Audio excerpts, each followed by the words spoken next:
The Larks got a day off yesterday, and tonight is the first of a 3-game series and 7-game RMBL stretch against the Dodge City A's. Welcome into the pregame show, everybody, here at Larks Park. My name is Hank Corsair, and looking back at the Larks' last game, which was their 14th win of the season, they defeated the BTL Hornets by a final score of 7-3, and BTL came into that game with a record of 2-16. But remembering back to that game, they did not play like a 2-16 team. They led for a majority of the contest. The Larks didn't take the lead until the bottom of the 7th inning.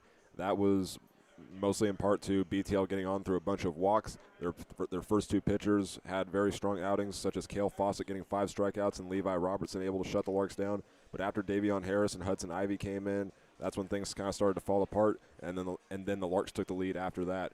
And looking at some of the Larks' notable performances, they got Austin Crawford was the only player to score 2 runs. Carson Lyles recorded 4 RBIs on the night, and also recorded 2 hits, which made the Larks fans happy because he was the beverage batter in that game. And in the end, the Larks win by a final score of 7-3 to improve to 14-0. And looking at tonight's game against the Dodge City A's, they are 8-1, and they are still on a winless streak. It is now up to 6 games, which includes a tie and then 5 losses after that. So they're trying to end that streak tonight against the Larks, and it should be a great game. Tonight is the first again of a 7-game RMBL stretch and a 3-game series against the A's, which will be here at Larks Park tonight and on Sunday, but tomorrow night it will be in Dodge City. First pitch is coming up in 11 minutes, and we will have it next here on the Larks Network.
Welcome back to Larks Park as we are about ready for first pitch between the Larks and the A's. This is the first of a three-game series. Two of the games will be at Larks Park, and the middle part of the series will be at Cavalier Field. This is also the first of 7 straight games for the Larks that will impact their RMBL record. And tonight they are starting number 2 Trent Baker on the mound. This is his 8th career start in his 4-year Larks career. Comes in with a career record of 7-0, 2-0 on this season. And the first batter he's facing for the A's is number 14, Omari Johnson, the freshman from Southern. Baker gets set to deliver the first pitch. It's on the way, and it goes on the inside corner, and the home plate umpire will call it ball 1. First pitch for tonight's game is at 7:07 p.m. It's currently 78 degrees outside. It's supposed to drop to the lower 70s near the end of tonight's game. This one's a ground ball over to Dylan LaRue, the first baseman, and he will tag first to get the first out.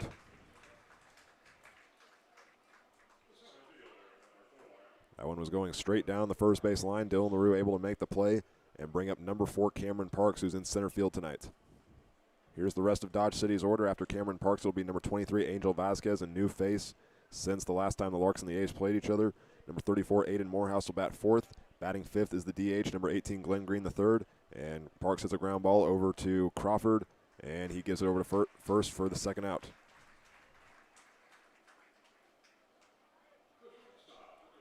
So the Larks already have a chance for a 3-up, 3-down inning. They've already Trent Baker's thrown just 3 pitches to get the first 2 outs. But reading off the rest of Dodge City's order, at 6th is number 17 Jackson Phillips. Batting 7th is number 3 Landon Langley. Paxton Huff will bat 8th, and number 5 Max Irwin rounds out the lineup. First pitch to Vasquez goes low and outside for ball 1. And here is the Larks' defensive alignment. In the outfield from left to right is Braden Hebner, Max Flowers, and Sean Keenan. Behind home plate is number 32, Brand Wilson. Another ground ball over to the left side of the field. This time it's Tabor Stokes that fields it and launches it down to first base to retire the side. In just 5 pitches, the Larks are already up to bat next.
Leading things off for the Larks in the bottom of the first inning is number 20, Braden Hebner, followed by number 5, Max Flowers, and number 3, Rainer Bean.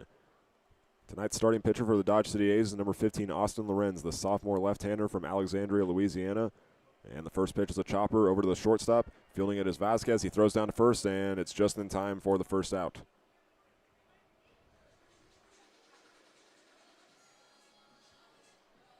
Both teams are hitting the ball really fast so far to start this game. In that first inning where the Larks went 3 up, 3 down, only 5 pitches were thrown by Trent Baker. And on the first pitch in the bottom of the first inning, the A's get out number 1. And now up is number 5, Max Flowers. And the rest of the Larks order tonight looks like this. Number 3, Rainer Bean is up next. Number 26, Dylan LaRue bats 4th. The next 4 batters are all new to the lineup tonight. Number 7, Sean Keenan bats 5th. Batting 6th is number 32, Bran Wilson. Number 1, Cooper Holtorf bats 7th in the DH spot. Batting 8th is number 6, Tabor Stokes, and batting last in the order is number 8, Austin Crawford. 0-1 count to Flowers. Catcher puts his glove low and outside, and the pitch goes to the plate, and this one's fouled off. Flowers down 0-2 against Austin Lorenz. This is his 3rd start. He's pitched a team-high 24 innings and has a team-best record of 2-1. We'll take a look at the defensive alignment for the A's in just a second, as Lorenz gets set to deal the 0-2 count. The ball goes to the plate, and this one misses low and outside for ball 1. The outfield for the A's will feature Omari Johnson in left field. The center fielder is number 4, Cameron Parks, and in right field is number 13, Paxton Huff. The catcher tonight is number 34, Aiden Morehouse. Here's the 1-2 pitch. And Flowers hits this one over to the first baseman. It's Phillips, and he's going to tag first base to get the second out. Next up for the Larks is number 3, Rainer Bean. He accounted for 2 of the Larks' 7 hits in their last game on Wednesday night against the BTL Hornets. The Larks won that one 7-3 despite trailing for the majority of the game to improve to 14-0.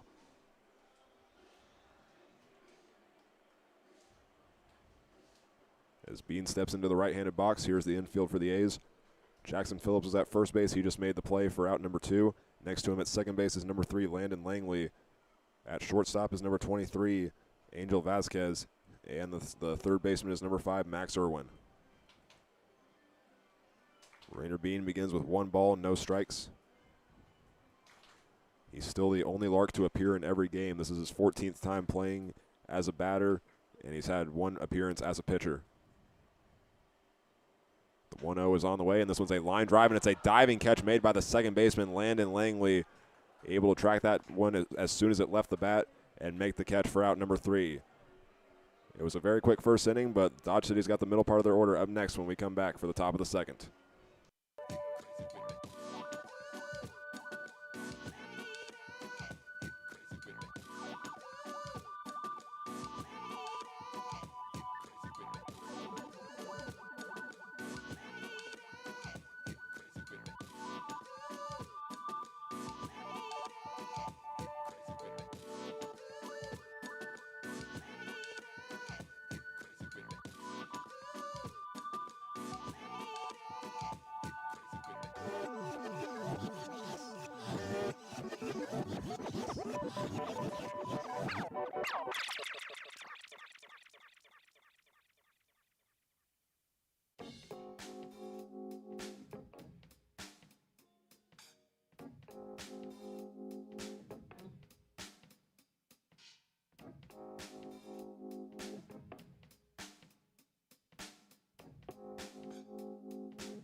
Welcome back to Larks Park for the top of the second inning, as Aiden Morehouse leads things off for the A's, followed by Glenn Green III and Jackson Phillips.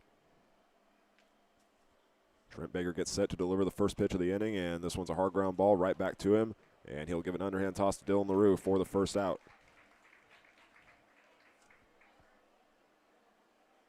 It's been very quick at-bats for both teams tonight. In the first inning, between both pitchers for the Larks and A's, they threw a combined 12 pitches, and add in that last one on the Aiden Morehouse ground out, there's 13 total thrown with 7 outs recorded. Glenn Green, the third, watches the first pitch go by for ball 1. And since that first inning went by so fast, I didn't get the chance to read off the Larks infield, but 3 of the 4 were responsible for getting those 3 outs in the top of the first inning. So Dylan LaRue's over at first base, Austin Crawford's at second, Tabor Stokes returns to the shortstop position, and Rainer Bean is back at third. On the 1-0, that one misses outside. Glenn Green gets ahead 2-0. Green is another sophomore for this team from Southern, making him one of 10 Division I players / commits. Fouls the next one out of play. And it's a tied count at 2-1.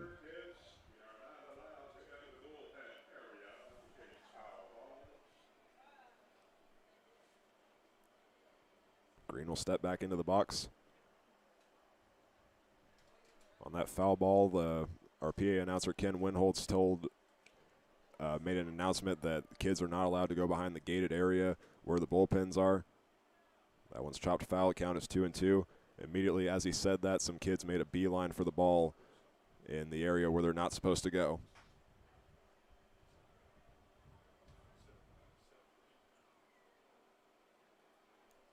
Two and 2 is the count to Glenn Green.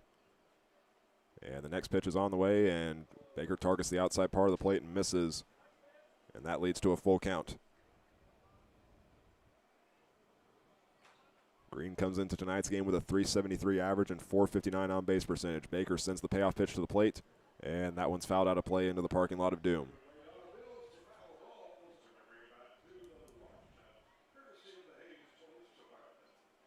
Green stays alive as he steps back into the batter's box. And the next pitch goes to the plate, and fouled out of play in pretty much the same spot. The next pitch will be number 8 of the current at-bat. Green's also made 13 appearances in the batting order, and he's pitched in 3 games. He's listed on the Southern Jaguars roster as a right-handed pitcher, but Dodge has used him as a hitter in this season, and he hits a line drive into left field. Braden Hebner gets under it, and on the run he makes the catch for out number 2.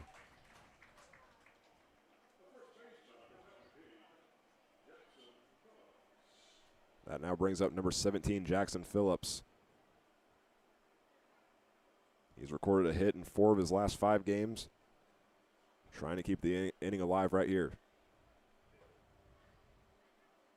First pitch from Baker will miss the zone high and outside, and the count is 1-0.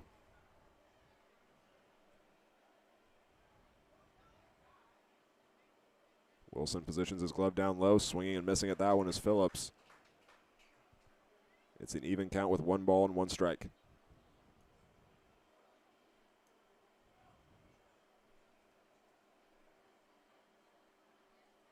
And Baker's next pitch, another swing and a miss, moving the count to 1-2. Baker's recorded 15 strikeouts in 4 games this season, and in his Larks career, he's recorded 67 strikeouts. Here's the 1-2, and this one's a hard hit ground ball, fielded by Dylan LaRue. He bobbled it for a second, but he picks it up and runs it over to first base to get the final out of the inning. It's another 3-up, 3-down inning, so now it's time for the Larks to go to the middle part of their order when we come back.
Austin Lorenz goes back to the mound, and Dylan LaRue leads things off here in the bottom of the second inning. This game has been going by pretty fast already. It's 7:22 as we start the bottom of the second inning, so we've only played 15 minutes of game time. That's usually how long it takes to play the entire first inning, but neither team has yet to get a hit. But we'll see if that changes here in the bottom half of the inning. Dylan LaRue will start with a 1-0 count as he held back just enough as that one dropped low. LaRue's one of 2 Larks in the lineup tonight that was a pinch hitter in the last game on Wednesday night. He got on base one time because he was hit by a pitch, and then he eventually scored a run. He came in the 8th inning. The other pinch hitter that's in the lineup tonight was Braden Hebner, who came in the 7th. On the 1-0 count, Lorenz gets it on the outside part of the plate to even things up with 1 ball and 1 strike.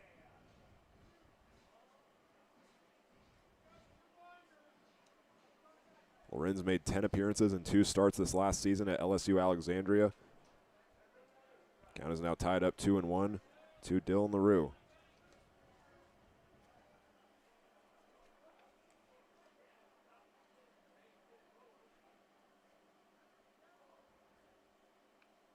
The catcher wants this one low near the plate. And LaRue makes good contact with this one. It's a fly ball deep into left field. Johnson runs back for it, though. And now he'll stop running, and coming in for it is number 4, Cameron Parks, the center fielder, making a long run to make the catch for the first out.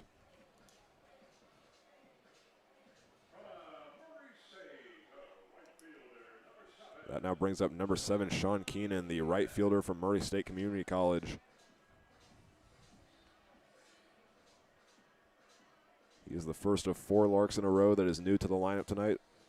The other 5 all made an appearance in some way against the BTL Hornets. 3 of them were in the starting lineup. The other 2 were the pinch hitters. Keenan comes into tonight's game on a 4-game hit streak. He'll let the first one go by to start the count 1-0. The next 3 batters up are Brian Wilson, Cooper Holtorf, and Tabor Stokes.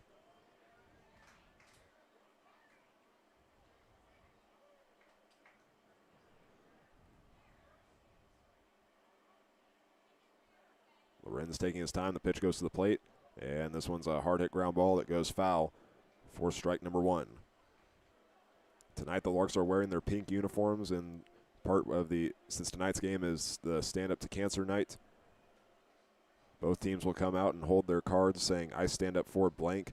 They will write whoever they want to of who's battling cancer that they know in their lives. And that ceremony will come at the end of the 5th inning.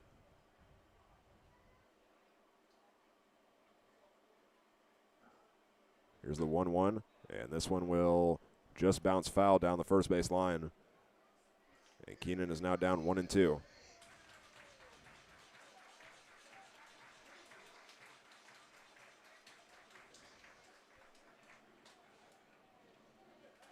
Lorenz has recorded 13 strikeouts this summer in 4 games.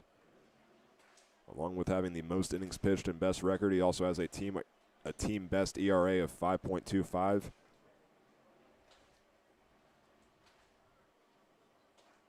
And Lorenz gets set to deal the next pitch. Our Larks celebrity ticket sellers are going to walk by the camera in just a second. And now the count is 2-2 to Keenan as that one misses low in the zone.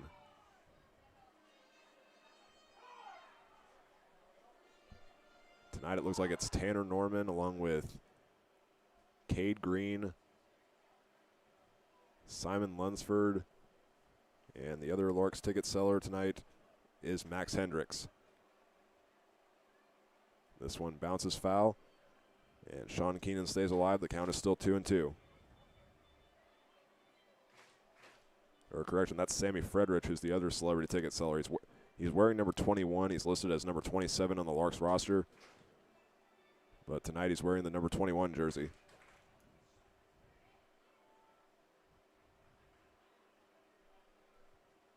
Here's the 6th pitch of the current at-bat. And this one's a ground ball right back up the middle. The second baseman able to get to it with a sliding play. This one will take a bounce and then go away from the first baseman. And that'll be an infield single for Sean Keenan to record the first hit of the game. That one was moving pretty slow, and Landon Langley made a good effort to field it. But by the time he scooped it up and made the throw, Keenan was already at first base.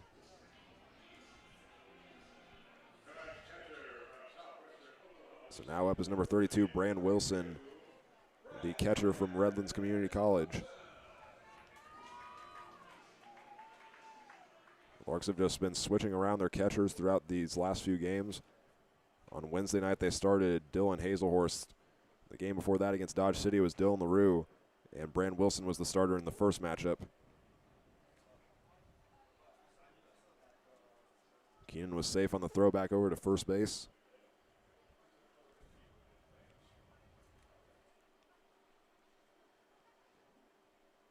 Lorenz looks at the runner, then throws the pitch. And that one misses outside to make the count 1-0. Wilson is now the new leader for the Larks in slugging percentage at .800. He's recorded a hit in all 6 games that he's appeared in, including 3 multi-hit games to start the season. And on the next pitch, he'll leave it inside. He's ahead 2-0.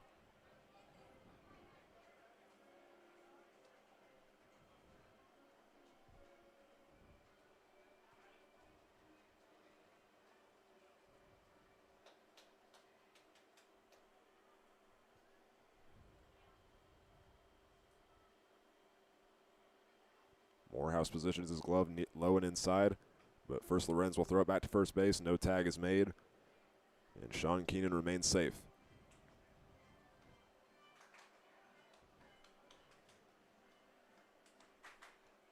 We'll see if they decide to send Keenan. The Larks have made 90 steal attempts this season, and they've been successful on 80 of them.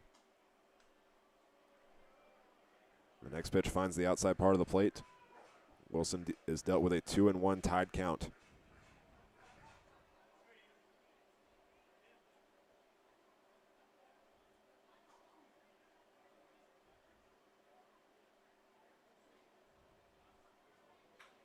Wilson makes contact with a 2-1. It's fielded by the shortstop. The throw to second is in time, and the Dodge City A's they're able to turn a double play to retire the side. Sean Keenan had the first single of the game. He gets out at second on that play. And again, only 3 batters come up to the plate that inning, and we still have no score.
Back here at Larks Park for the top of the 3rd inning. And the 7, 8, 9 batters are up next for the Dodge City A's. It's number 3, Landon Langley, leading off the inning against Trent Baker, the starter, making the 8th start of his career for the first of a 3-game series. The first pitch of the inning is on the way, and that one gets in the zone. And Baker's ahead 0-1. It's a very good showing from the Larks fans tonight. as a majority of the grandstand is filled. And tonight is the Stand Up to Cancer game and also Big Brothers and Big Sisters night. Langley's now down 0-2. And the sophomore from Louisiana awaits the next pitch. It's on the way. And that one drops outside for ball one.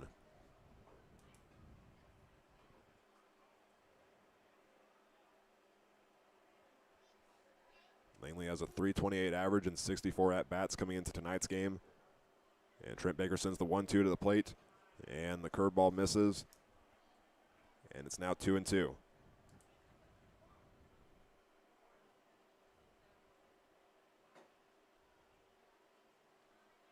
The fifth pitch of the at-bat is on the way, and that one's fouled out of play. Langley able to stay alive with a 2-2 count.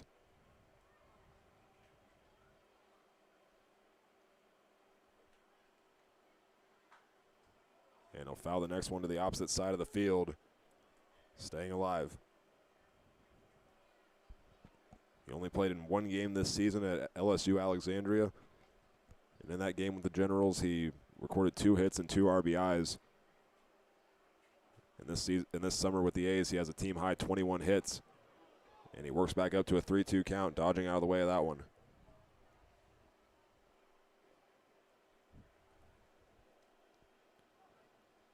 Baker faced one batter with a full count in the last inning. That would end up being a fly out to left field, but this one is going to result in a walk. And Landon Langley is the first base runner of the night for the Dodge City A's. Next up is number 13, Paxton Huff.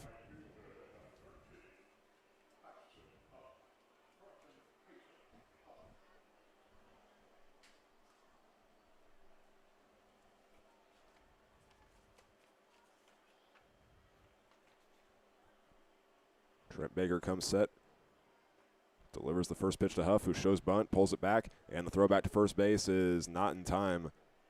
Langley was taking a very big lead. The Larks tried to make a throw down there. But the count is 1-0 to Paxton Huff. This is his second year with the A's. He's currently in the transfer portal after taking a gap year. He was last on the Prairie View A&M roster in 2025.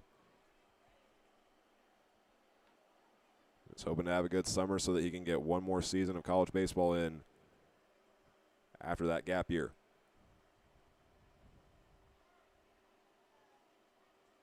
The 1-1 is on the way, and he'll make contact with this one down the third base line. Trent Baker fields it barehandedly, and the throw to first is in time for the first out.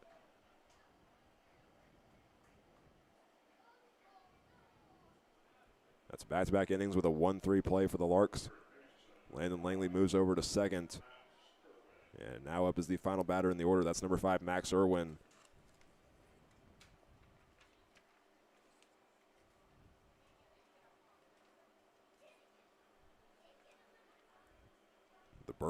The Burleson, Texas native has recorded 4 hits this season. Baker looks back at second, now focuses on the batter, and gets ahead 0-1 to start the count.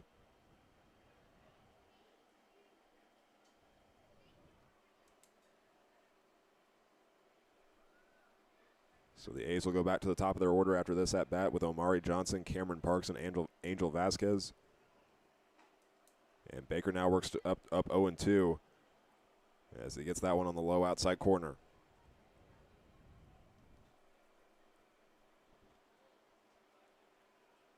Baker's looking for his first strikeout of the game. So far, every player for the A's that has gotten out has grounded this one out or has hit a fly out, but right there, Irwin swings and misses on the 0-2 count, and there's now 2 away.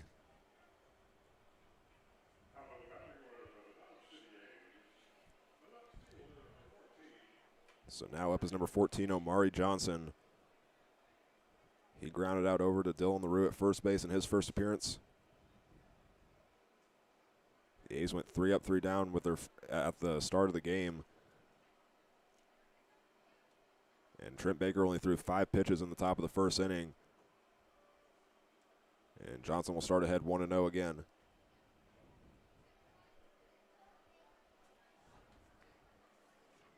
Trying to get the runner at second home. That's number 3, Landon Langley, who was walked on a full count. And then advanced the second off of that ground out by Paxton Huff. Baker drops the next pitch into the strike zone. 1 ball and 1 strike to the left fielder. Johnson's recorded 11 RBIs this summer. And in his freshman season at Southern, he recorded 4 RBIs. On the 1-1, he'll swing and miss at that one. And now the count is 1-2. The Larks threw back over to second base. Tabor Stokes was there.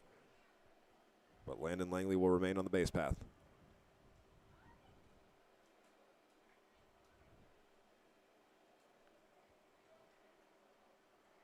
Baker looking for 3 straight outs and back-to-back strikeouts after walking the first batter. He kicks and deals, and that one's fouled off.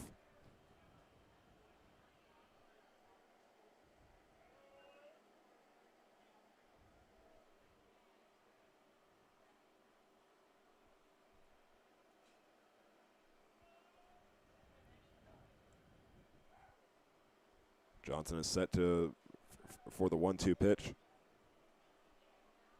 Baker comes set, watches the runner at second base, and he kicks and deals, and that one's too far inside for ball 2.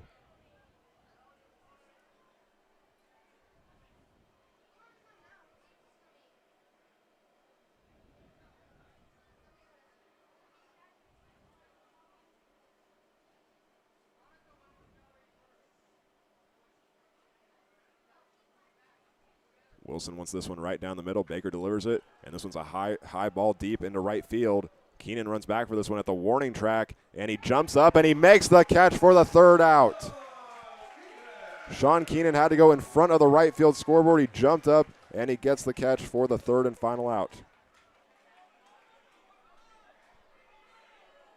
Or I think they just called that a home run, actually.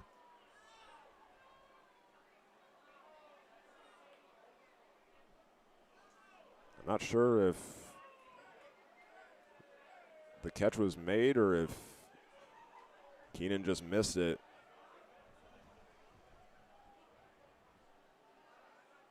But both of those runners will score. And the A's lead it 2-0. And the next batter up is number 4, Cameron Parks.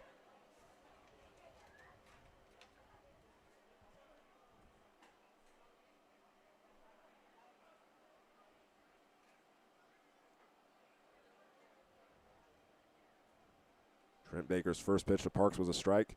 The next one is a fly ball into right field.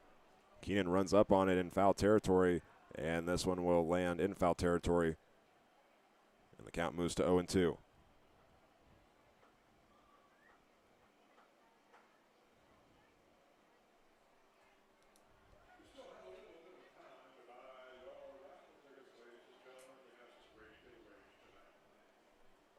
Parks will take his time going back to the plate.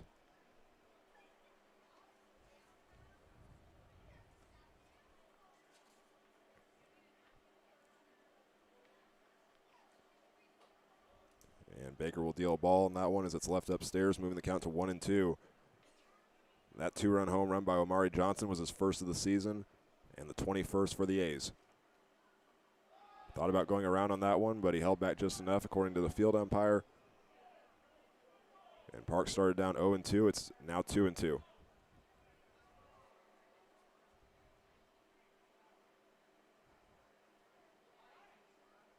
Baker delivers the pitch and misses outside again. And Parks works back up to a full count.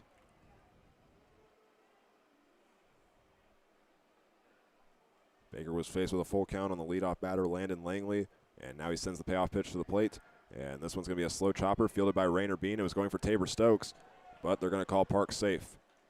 He's able to beat the throw as that one went low to Dylan LaRue, who is playing first base tonight.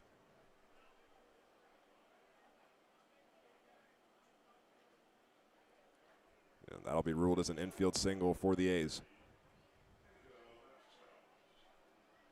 Now up is number 23, Angel Vasquez. One of 2 new players for the A's since the last time they faced the Larks. Vasquez is a freshman from Dodge City Community College, originally from Barranquitas, Puerto Rico.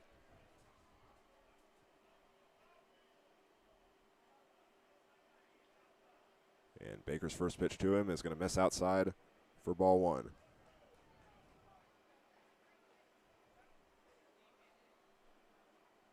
Vasquez grounded out to Tabor Stokes in the first inning on his first appearance. That would be the final out of the first inning. And they'll watch the next one go by to move the count to 1-1.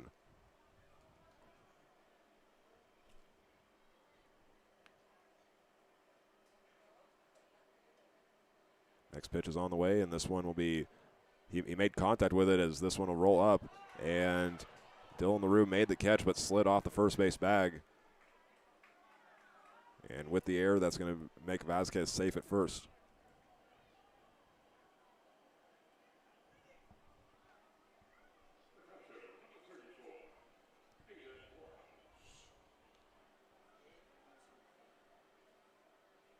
That now brings up number 34, Aiden Morehouse, the senior from Eastern New Mexico.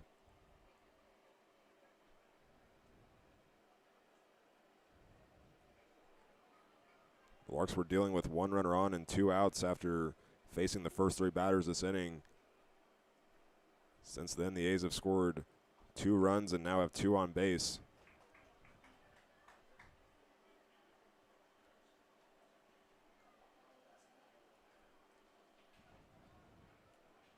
Baker gets ahead 0-1 against Aiden Morehouse. He'll look back at second base, then send the ball to the plate. And this one's fouled back into the net for strike 2.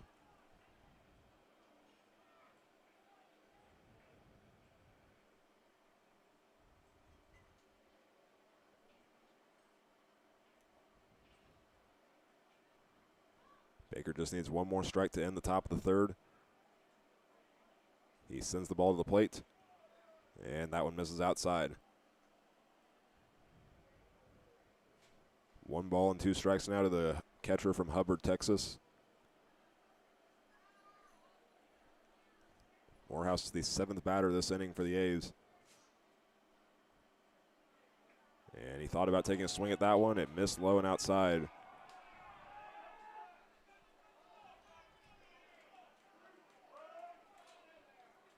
And again, the A's continue to fight back after being dealt with 2 strikes.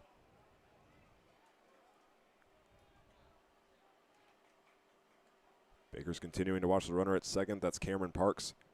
He delivers the pitch, and this one's a hard hit ground ball, and it goes past Crawford into right field. Keenan will throw it in. Dylan LaRue's there for the cutoff, but it will go to Brand Wilson, and Parks slides in safely to give the A's a 3-0 lead.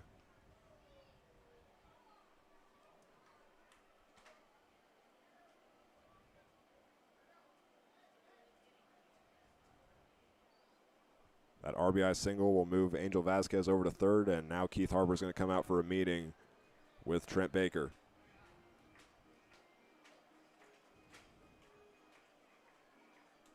This has been a 2-out rally for the A's. They got Landon Langley on as a leadoff batter after he walked on a full count. He made it to second base when the next 2 outs were recorded. And then the last 4 batters for the A's, after they returned to the top of their lineup, have all gotten on base, including that 2-run home run from Amari Johnson for the first runs of tonight's game.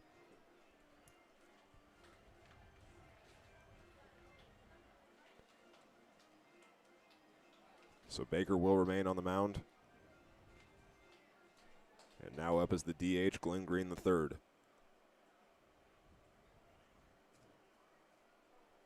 He just wrapped up his sophomore year at Southern after previously making stops at Memphis and Georgia.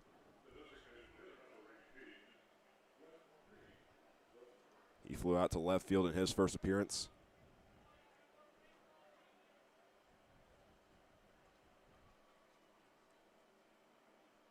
Baker looks back at first base, comes set, and deals the first pitch. And the curveball gets into the zone for strike 1.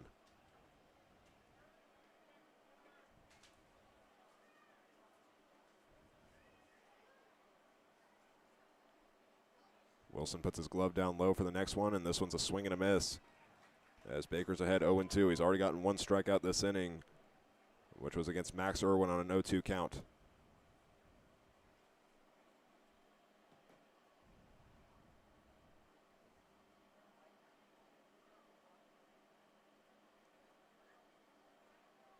Here's the 0-2 from the senior, and that one's high and outside. 1-2 is the count to Glenn Green III. The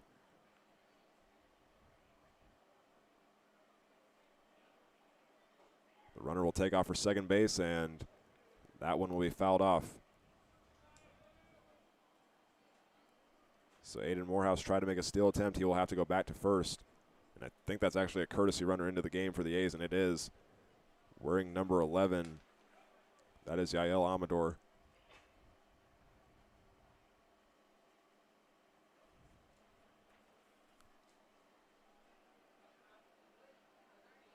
This is the fifth batter that Trent Baker's facing since getting 2 outs. He delivers, and this one's a ground ball fielded on the run by Austin Crawford, and on the run he throws it to Dylan LaRue and gets the third out to retire the side.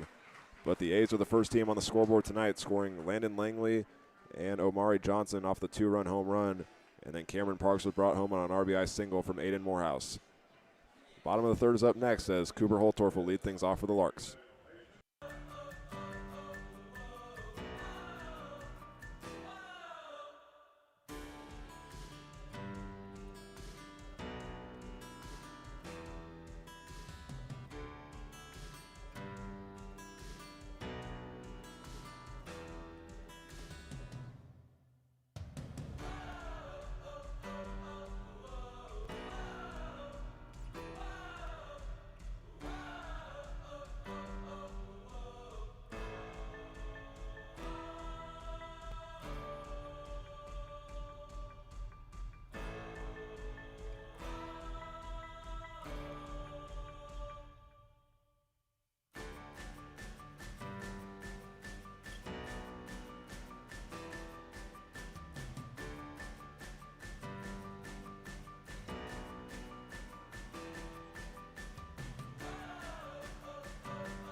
In that last inning, the A's scored 3 runs on 3 hits. 1 error was committed by the Larks, and 2 runners are left stranded.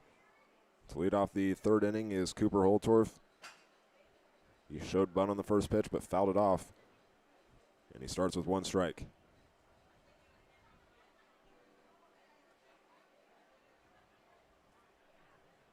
Tabor Stokes and Austin Crawford will follow after Holtorf. Lorenz comes set. Sends the 0-1 to the plate, and that one will miss outside for the first ball. Holtorf is back in the lineup tonight with a 7-game hit streak, and he has a .355 average on the summer. Austin Lorenz goes to his curveball in the next pitch and misses at that one. 2 balls and 1 strike.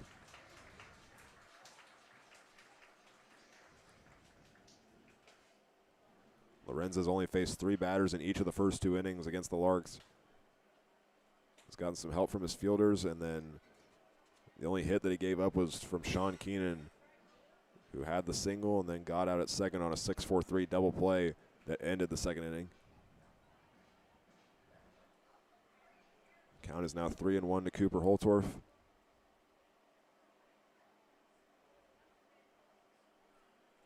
He's ready for the pitch. It goes to the plate, and it misses high and outside, and he'll head over to first, walking on the 3-1 count.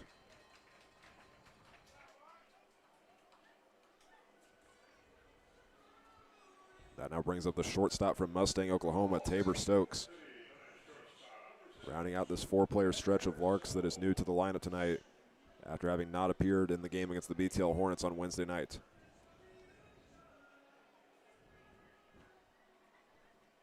We'll see what Stokes can do working with that runner at first base.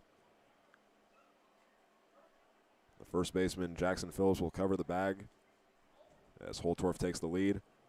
And Stokes is down 0-1 to start the count, swinging and missing at the first pitch.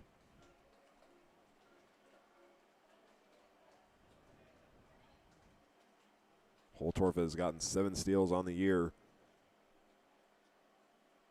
So we'll see if the Larks are going to try to be aggressive on the base path, trailing 3-0. Stokes pops up the 0-1 count. And he's now down 0-2 as that one will land out of play. Landing in the parking lot of Doom, and there was a reaction from the crowd.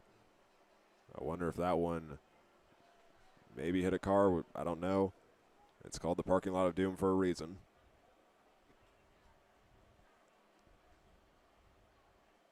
Lorenz looks over at first base and then throws back, but Holtorf is safe.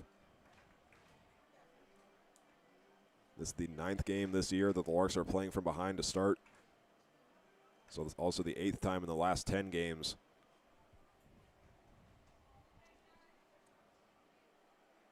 We'll see if they can complete another comeback and remain unbeaten. Lorenz looked back at first base. Tabor Stokes has a line drive, and this one's going to land in the A's bullpen. Still no balls and 2 strikes.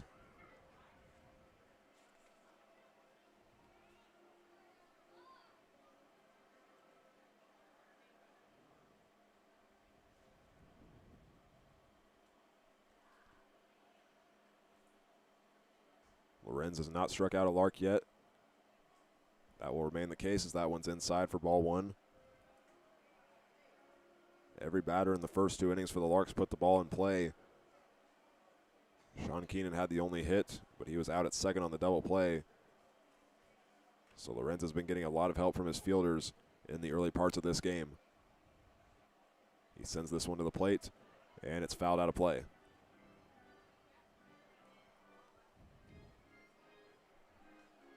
Two foul balls now for Tabor Stokes after facing 2 strikes.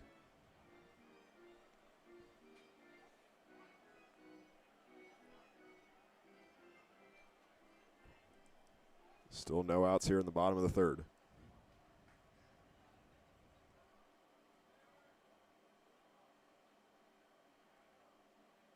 The 1-2 is on the way. Tabor Stokes makes good contact with this one, but this one's going to go into center field.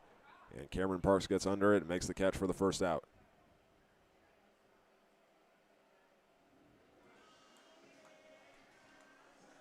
Next up for the Larks is number 8, Austin Crawford. He was the only Lark in the last game to score 2 runs. Overall, he went 1 for 3 against the Hornets with a single and a walk.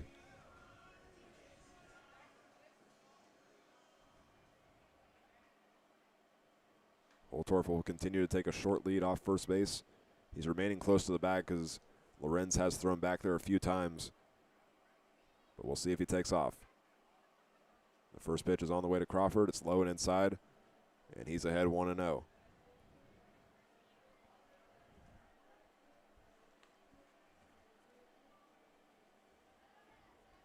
Dodge City's opponents are 48 for 62 on stolen base attempts coming into tonight's game.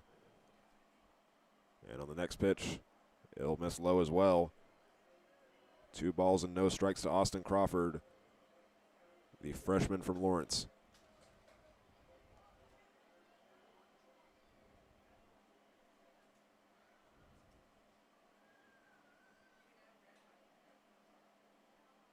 Morehouse wants another one down low. Instead, Lorenz throws back over to first base. Holtorf is still safe.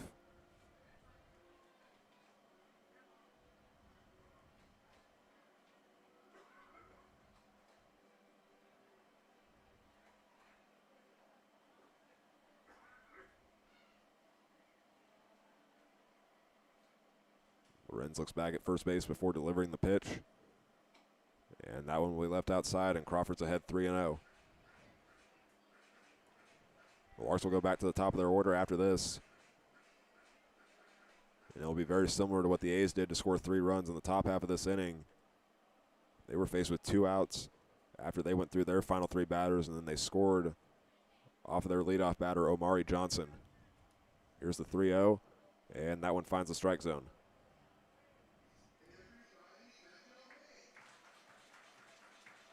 Crawford's gotten a hit in each of the last 6 games that he's been in the starting lineup.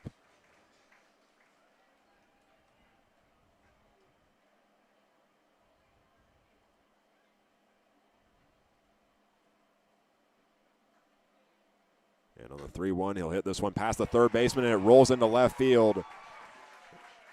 And the Larks get their second hit of the game, advancing Cooper Holtorf to second, and Crawford is the new runner at first.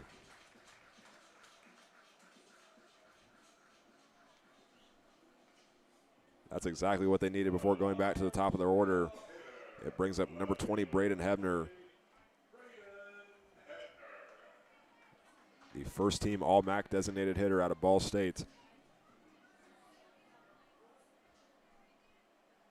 Trying to rebound from a ground out in his first appearance.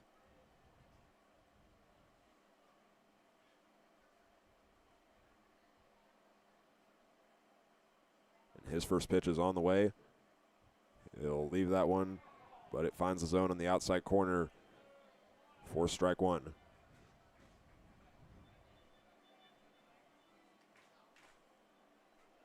The left fielder for the A's, Omari Johnson's playing very close to the warning track. Everyone else will stay in their traditional spots. And Hebner will not take a swing on that one. It gets into the zone as well. No balls and 2 strikes.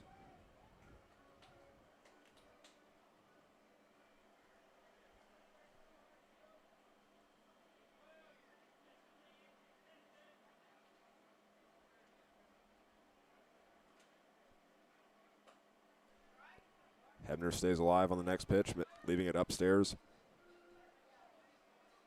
1-2 is the count. He has Cooper Holtorf at second. He walked. Austin Crawford's at first off of that single down the third base line.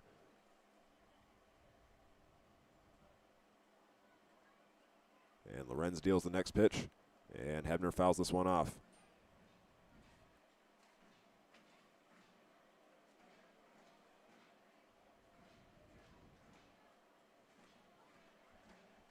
This is Lorenz's third start for the A's. He's made 2 appearances as a relief pitcher.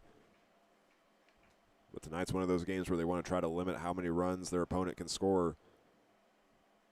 So since he has the team best ERA of 5.25, he is getting the start tonight. He throws the 1-2.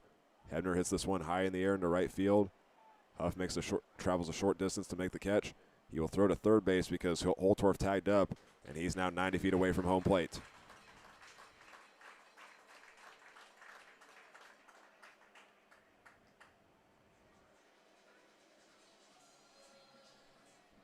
Now up is number 5, Max Flowers.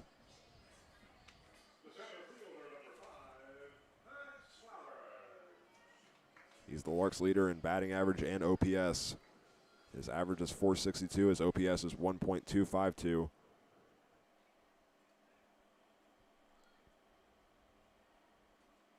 Steps into the left-handed box to face the left-handed Austin Lorenz.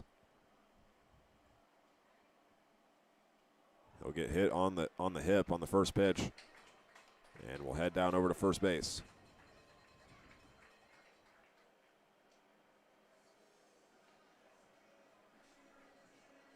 So that leaves the bases loaded for the Larks home run leader, number 3, Raynard Bean, and there's 2 outs. But before the next pitch is thrown, the A's pitching coach, Willem Allen, will make his way out to the mound. This will just be a quick meeting as they have to deal with the bases loaded.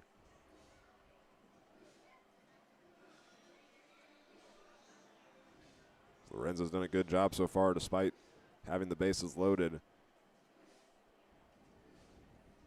In those first 2 games against the Larks, the A's threw their starting pitchers for 3 innings in the first game, but that was a non-league game. The next night in Dodge City was a RMBL game. They started Blake Pacheco, and he pitched a total of 5 complete innings, and then during the 6th inning, he was subbed out. So we'll see what Raynard Bean has in store right here.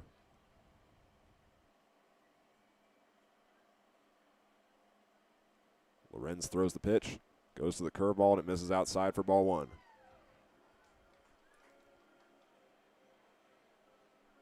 Rainer Bean had 2 hits in the game against the BTL Hornets, a single and a double. It was both him and Carson Lyles that had multiple hits. And he'll leave the next one outside as well. 2 balls and no strikes.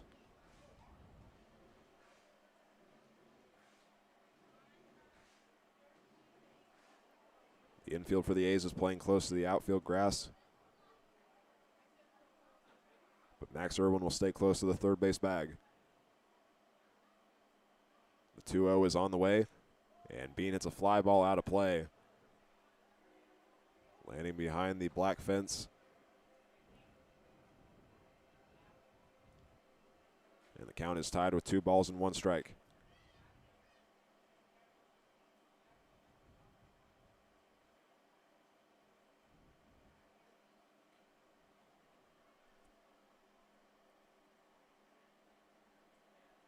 Here's the pitch from Austin Lorenz to untie the count. And that's going to find the zone for strike 2.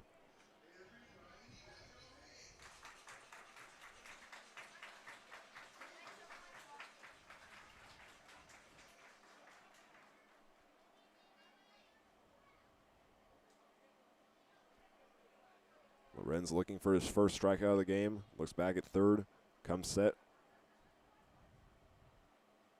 He kicks and deals. And Bean held back just enough on that one. And he's going to face a full count against Austin Lorenz.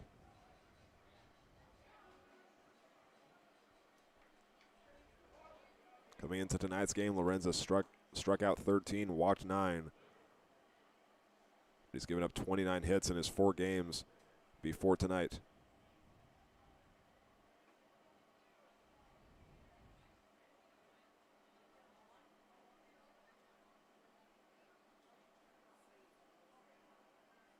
Here's the payoff pitch with 2 outs, and that one will miss down low. All the Larks runners took off, but it doesn't matter. Cooper Holtorf is the first run of tonight's game on the RBI walk from Rainer Bean.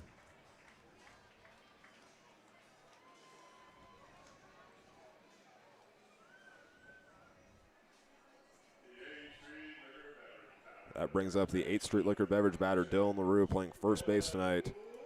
And he is in the 4-hole spot. That is just the situation you want to be in with your 4-hole batter up and the bases loaded. LaRue already has 1 home run this summer. That was when the Larks took on the Newton Rebels on June 14th. And on the first pitch, he will swing at this one, and it goes out of play into the parking lot of doom.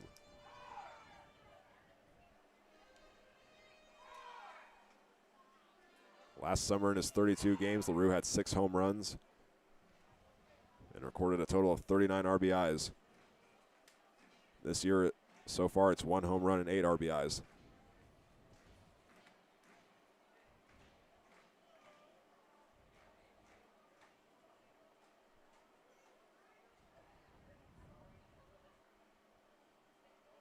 The count is 0-1 from the sophomore out of Alexandria, Louisiana. The pitch is on the way, and the curveball misses upstairs.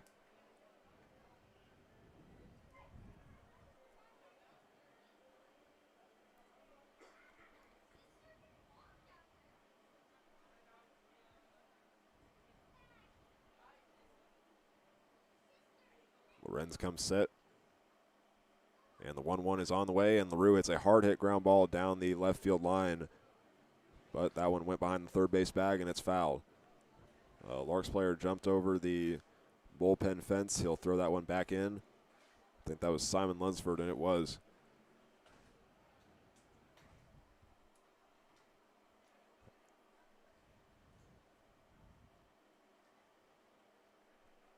LaRue does a couple practice swings. And here comes the pitch. Another one misses outside. It is back even, 2 balls and 2 strikes.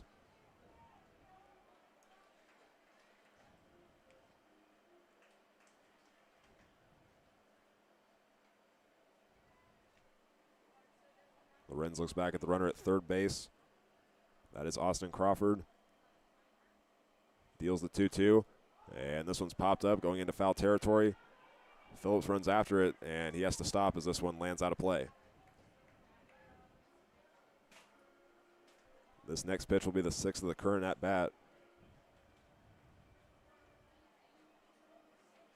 We have officially surpassed the hour mark of tonight's game. It started at 7:07. It's 8:08. And I'd say that I jinxed things. I said that going into the bottom of the second inning, we only had 15 minutes of game time played. But that's when things started to slow down.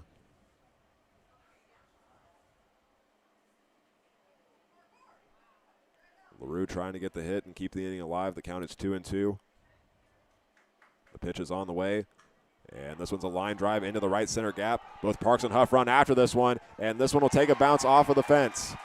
1 run is in, 2 runs are in. Rainer Bean making the run in from third. He is safe as well, and just like that, the Larks have the lead. It's a 3 RBI double for Dylan LaRue, and the score is 4-3.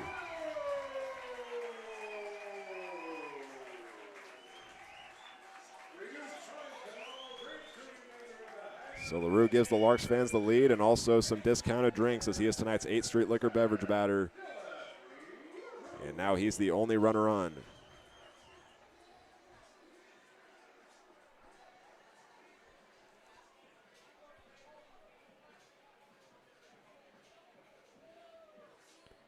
And that last hit was very close to going over the fence. It landed right at the base of the Gambino's Pizza advertisement, which if I had to guess, I'd say that's around 362 feet. So that was a pretty deep hit there by Dylan LaRue. He's at second base, and Sean Keenan's the next batter up. He'll hit a ground ball over to the first baseman, Phillips. He'll wave off the pitcher, and he'll tag first to end the inning. But after the A's took a 3-0 lead at the end of the top of the inning, it's the Larks that had the lead at the end of the third. 4 runs were scored from the 3 RBI double for Dylan LaRue. Rainer Bean also brought a run home from a walk. And now we go to the top of the 4th.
The A's went ahead 3-0 at the end of the top half of the third inning. The Larks respond with 4 runs of their own in the bottom half, and they had the lead going into the top of the fourth, and a new pitcher comes into the game now.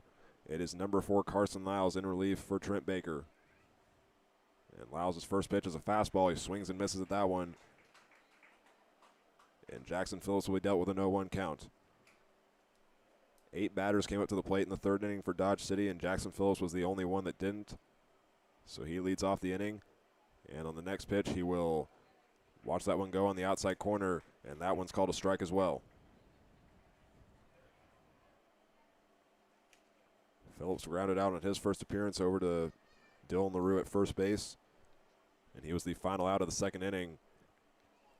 And he's dealt with another 1-2 count, leaving that one on the outside. This is the 4th game as a pitcher for Carson Lyles. The last game against the BTL Hornets was his first game in the batting order. And on the 1-2, this one will be popped up over to Rainer Bean. He will track it down on the third base side, and he makes the catch for the first out.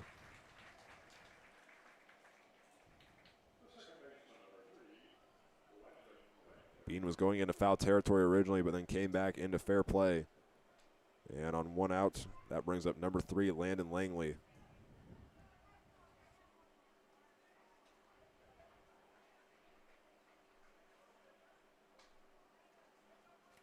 Lyles deals the first pitch. Langley shows bunt, and that one will be called foul.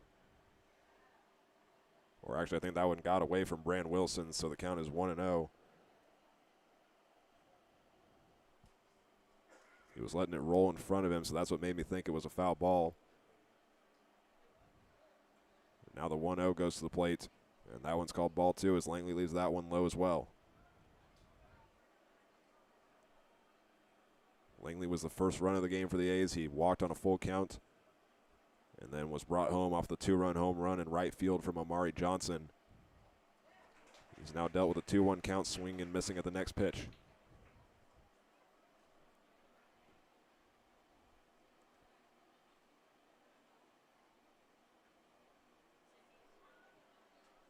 Wilson wants this one down low. Lyles delivers it. And this one's a high hit ball into left field, but this one's going to land out of play, going over the light pole and landing next to the American flag.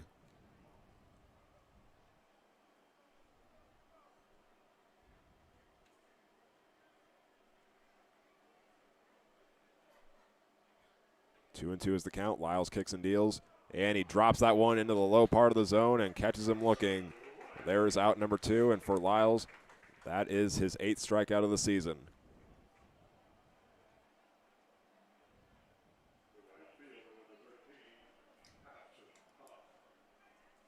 With 2 outs, that brings up number 13, Paxton Huff, the senior from Plano, Texas.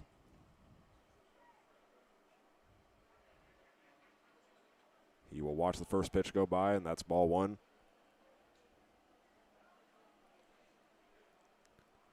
Paxton Huff grounded out in his first appearance. That was actually the bunt with the runner over at first base. Trent Baker fielded it with his bare hand and then threw it over to Dylan LaRue.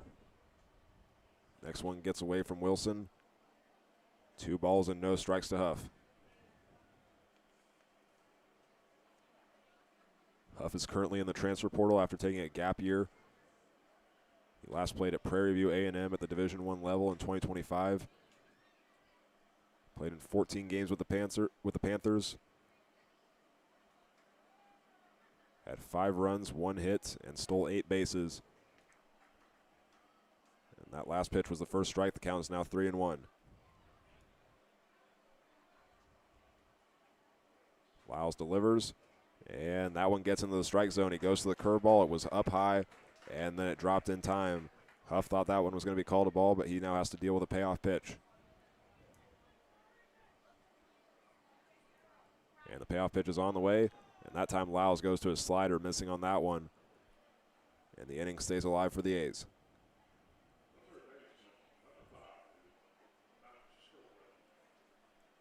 That now brings up number 5, Max Irwin, the freshman from Coffeyville Community College.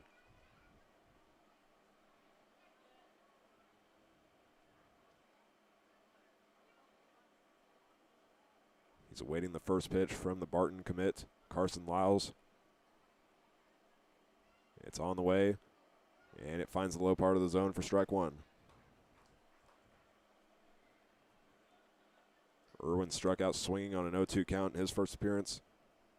He was the second out of that third inning where the A's scored 3 runs, and he was also Trent Baker's first and only strikeout of the night.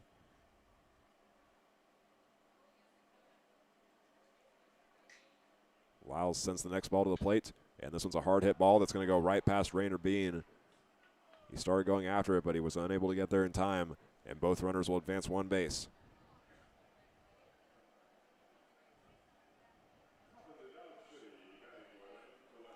For Dodge City, that now brings up number 14, Omari Johnson.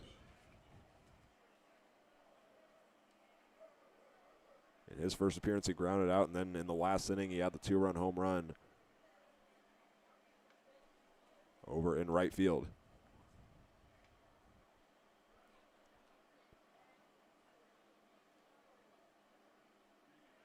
Lyles is ready to deliver the pitch to the Round Rock, Texas native.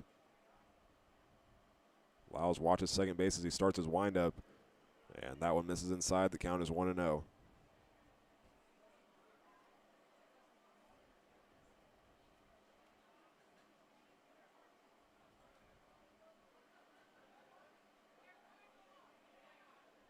Wilson wants this one down low, and this one's going to go foul. 1-1 is the count to Johnson.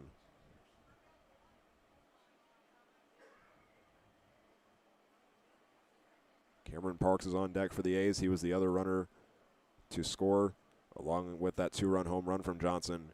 He was brought home on an RBI single from the fourth batter, Aiden Morehouse. And Lyles delivers the pitch. Taking off for third is Paxton Huff, and he is tagged out. He made the run as Lyles started his windup, and Brand Wilson makes a perfect throw over to Rainer Bean to get the third and final out. Next up for the Larks is Brand Wilson, as the bottom of the fourth is up next, and the Larks still lead it 4-3.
After catching Paxton Huff stealing third, Brand Wilson will now lead things off here in the bottom of the fourth. Just like the A's, the Larks sent 8 batters up to the plate in the third inning, and Brand Wilson was the only one that did not make an appearance. So his first pitch is left outside for ball one. Austin Lorenz stays on the mound for Dodge City for another inning. He only allowed 2 hits in the third. The Larks turned that into 4 runs. Brand Wilson is ahead with 2 balls and no strikes.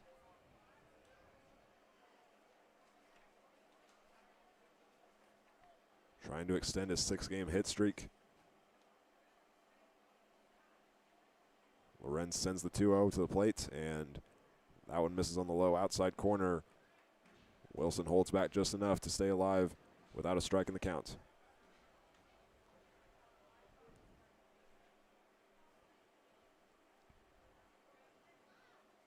Here's the 3-0, and that one's right down Broadway for strike number 1.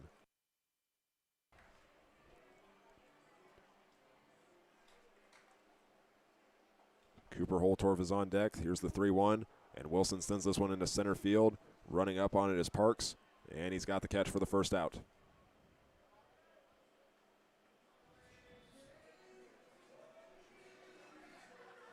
Now up is number 1, Cooper Holtorf. He was the leadoff batter in the bottom of the third. Was brought home on a walk from Rainer Bean because the bases were loaded.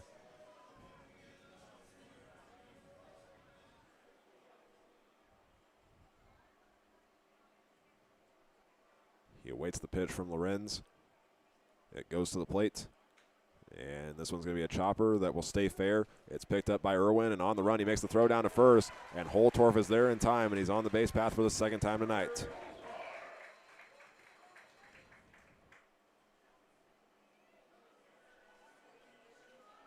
He was able to keep that one in play. It was another slow roller that Irwin was unable to make a play on. And now Tabor Stokes is up next.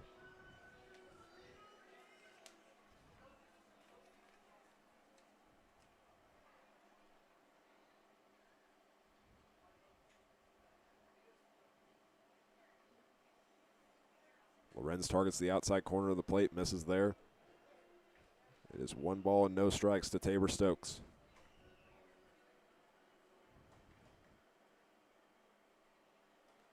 Stokes comes in with a hit streak of his own. His is 4 games long. He will watch the next one go by. Count now stands at 1-1.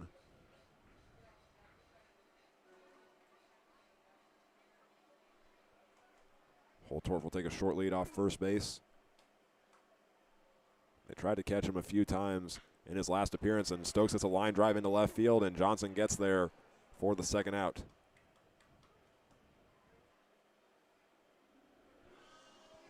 There was another hit there for Stokes that he made good contact. He just couldn't get it past the outfielders. Now up is Austin Crawford.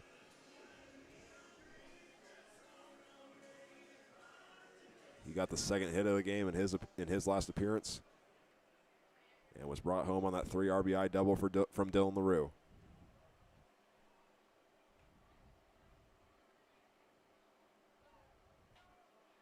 We'll throw back to first base. Holtorf is back in time.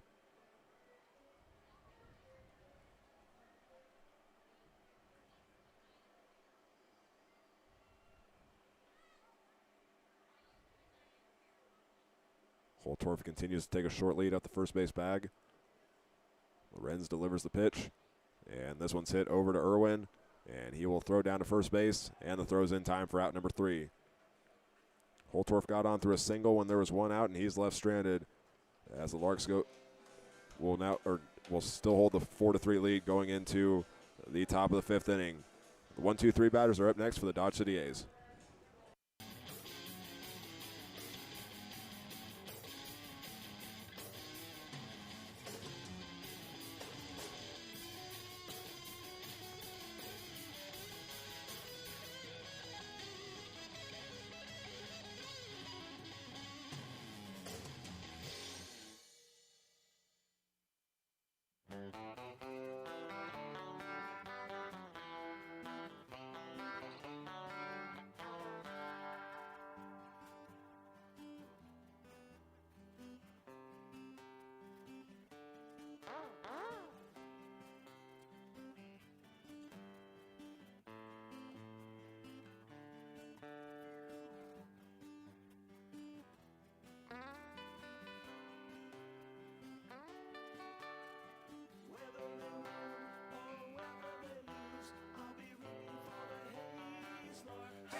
Carson Lyles goes back to the mound for the top of the 5th inning. It's the Tommy's Car Wash clean inning. If the Larks go 3 up, 3 down, a fan that entered for tonight's raffle is getting a free car wash. It's an 0-1 count to Omari Johnson, and the next one is on the way. He hits this one high into the air, deep into right field, and Sean Keenan will go back to the warning track and waits for it to come down, and he gets it for the first out.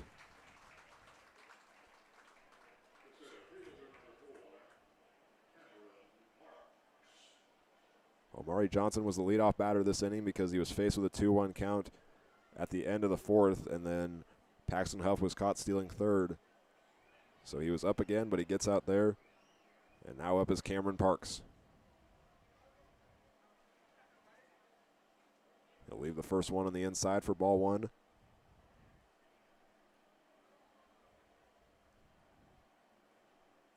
Angel Vasquez is on deck. Aiden Morehouse is in the hole for the A's. And Lyles' next pitch goes inside as well. And Parks gets ahead with 2 balls and no strikes.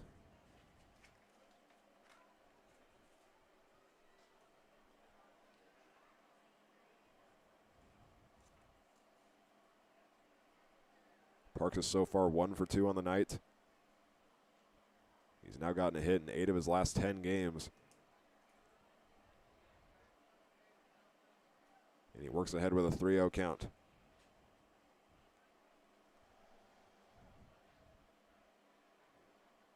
Here's the pitch from Lyles. He goes to the slider that time, and that one goes outside. It's a 4-pitch walk for Cameron Parks with 1 out.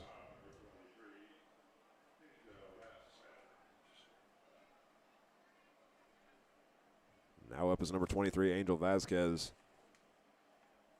He grounded out in his first appearance and then reached on an error in the 3rd inning, but would be held up at 3rd. Lyles throws back to first base. Parks is there in time. Vasquez just wrapped up his freshman season at Dodge City Community College, a very successful first year with a .372 average, 70 hits, and 54 runs were scored.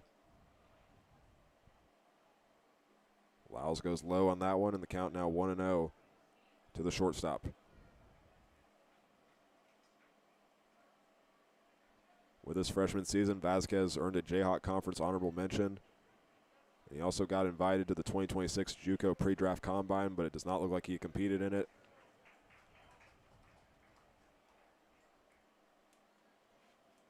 If you get invited to that combine, it means that you could potentially be on the radar for some MLB teams out of the JUCO level with the draft upcoming.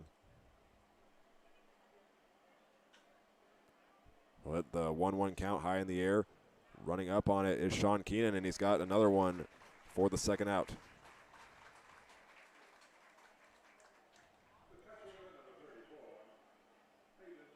So now Aiden Morehouse will try to keep the inning alive. He brought home the A's 3rd run in his 2nd appearance.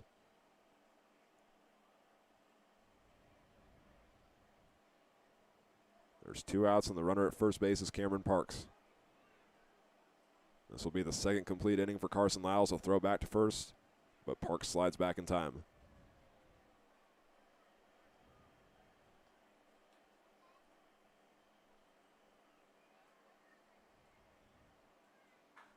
A line drive on the first pitch is going to go out of play into the Larks bullpen.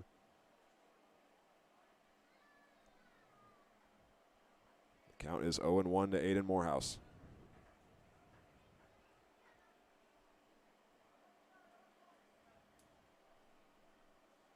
Trying to get on base for the 2nd time. He has a .613 on base percentage and 31 plate appearances. And he's now down 0-2.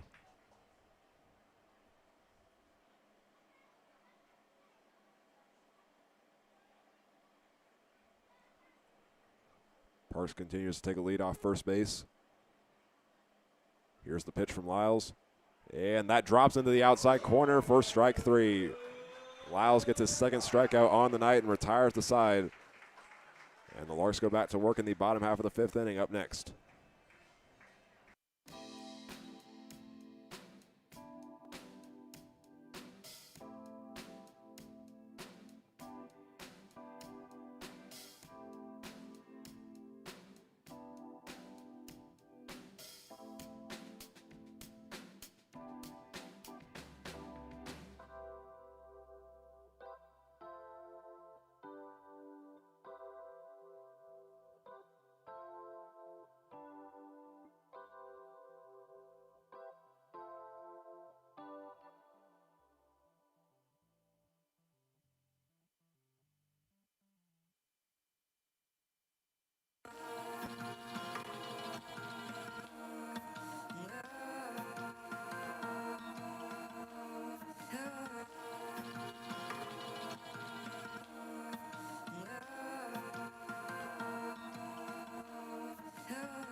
We go now to the bottom of the fifth inning where Braden Hebner will lead things off as the Larks are back to the top of their lineup for the third time tonight. Austin Lorenz is still on the mound pitching for the A's. And the first pitch of the inning is a ball. A reminder to fans, after this inning, I will throw things over to our PA announcer, Ken Winholtz, because tonight is Stand Up to Cancer night. Both teams will come onto the field with their cards for the ceremony. The cards read, "I stand up for blank," and then players and fans included can write whoever they know in their lives that is battling cancer. So we will have that presentation in between innings. 2-0 to Hebner, and he'll leave another one outside. Still 3 balls and no strikes. Max Flowers is on deck. Rainer Bean is in the hole. Here's the 3-0 from Lorenz, and that one will be called strike one. This would be the fifth complete inning for Austin Lorenz if he can get the 3 outs. The A's have not had anybody warming up in their bullpen all night. It was the 6th inning in the second game against the Larks, which was in RMBL play, that they subbed out their starting pitcher. So we'll see how long Lorenz goes tonight. Braden Hebner walks on the 3-1 count, and he's at first base with no outs.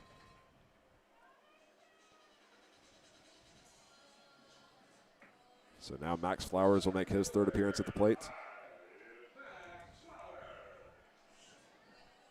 He was hit by a pitch in the 3rd inning and then eventually scored off of that 3 RBI double for Dylan LaRue.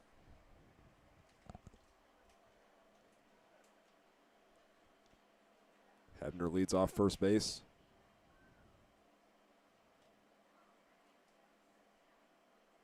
And the first pitch to Flowers is down the middle. He swings at this one into center field. Parks goes after it, and he's there in time for the first out.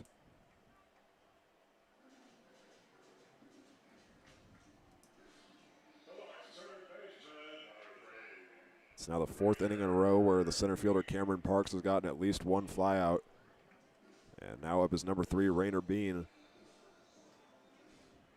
He brought home the first run of tonight's game for the Larks on a walk because the bases were loaded.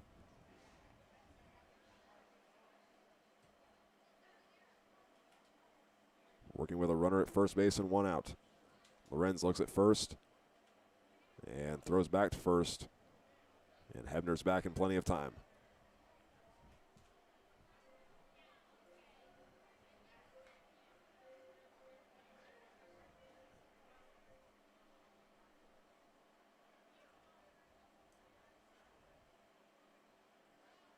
Lorenz delivers the pitch after looking back at first. This one's fielded by the shortstop Vasquez. The throw to second is in time, and the throw to first is not. It was kind of an off-balance throw there over at second base, and Rainer Bean is safe on a fielder's choice.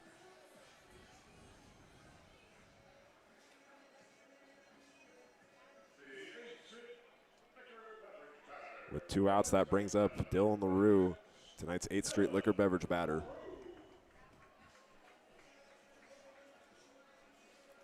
He flew out to center field in the 2nd inning, and then in the next, that was when he had the 3 RBI double to give the Larks the lead. In that 3rd inning, the Larks only needed 2 hits to score 4 runs.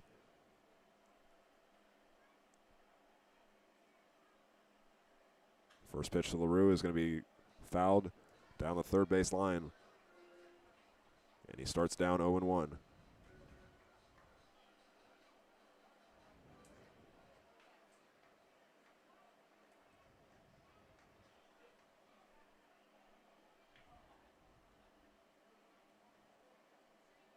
Morehouse wants this one on the outside part of the plate, but Lorenz will throw back to first. And the Larks are safe once again.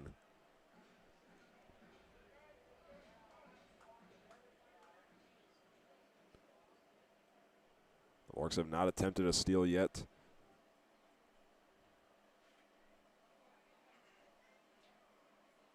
Here's the 0-1, and that one misses on the inside. Rainer Bean stays put at first base. That one rolled away from the catcher.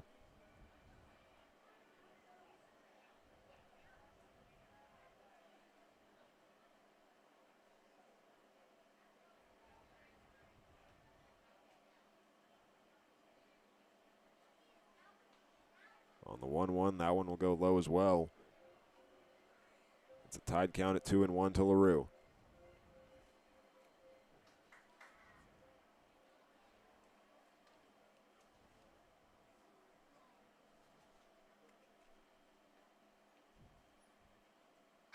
And LaRue hits a fly ball deep into center field. Both Johnson and Parks run after this one, and this one will go back to the center field warning track, and Parks gets there in time for that third and final out.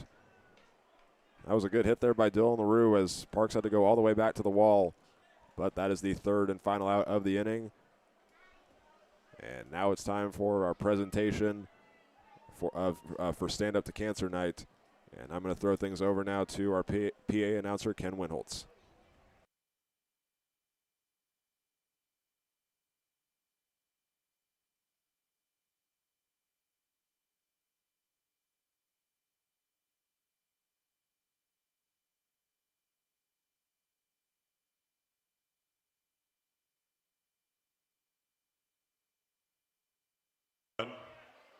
Tonight, we are pausing for just a few moments during the ball game to reflect and to offer heartfelt love and support to our loved ones and anyone whose life has been affected by cancer.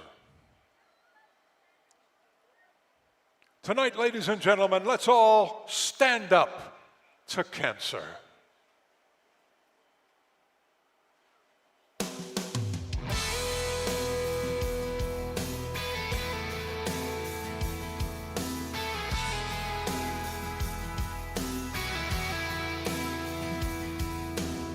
I've had days where I've almost quit, but there ain't no quit when you're fighting to live. The card ain't signed, the sun ain't set. You can bet your ass it ain't over yet. No, this is one face you'll never forget. You can do your best to bring me down, throw the first punch trying to take me out, surround me with fear, but the fear won't shake my ground. Let me tell you something you should know, I got a fighter's heart and a winning soul, so bring it on, just know I won't back down, 'cause I'm stronger, I'm so much stronger, I'm stronger than that.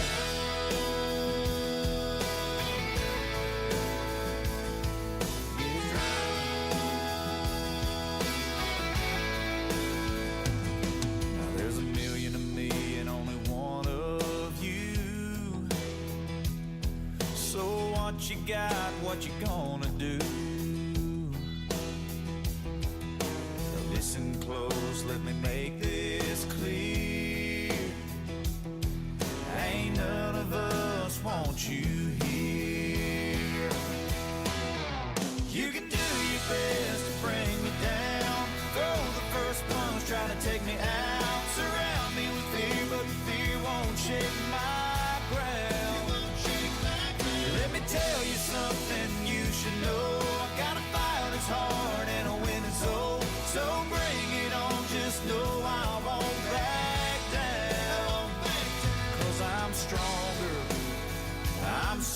stronger. I'm stronger than that.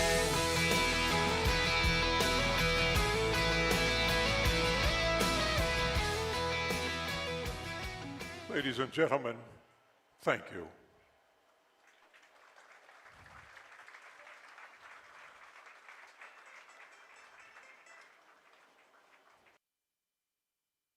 Top of the sixth inning is up next after this break.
The Larks send a new pitcher to the mound to start the top of the sixth inning. Replacing Carson Lyles after 2 innings of work is number 22, Justin Pinardo, the freshman from Mount San Antonio Junior College. He is facing the DH, Glenn Green III, a sophomore from Tyrone, Georgia. And the next pitch is on the way, and that one will catch the outside corner for strike one. Jackson Phillips is up next for the A's, and in the hole now is number 3, Landon Langley. Pinardo gets set to deliver the next pitch, goes full motion, and he swings and misses at that one. And Pinardo's ahead 1-2. This is his sixth game with the Larks.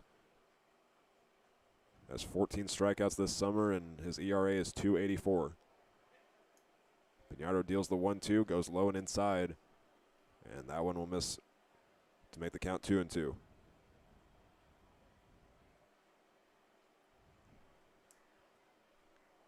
Neither team has scored since the third inning. The A's had all their runs in the top of the third. The Larks had all their 4 in the bottom half of that inning. This one's hit over to Rainer Bean, and a long throw to make from this play, and he gets it there in time for the first out. This one went down the third base line. Bean had to go near the outfield grass, but he's able to throw it into the glove of Dylan LaRue for the first out.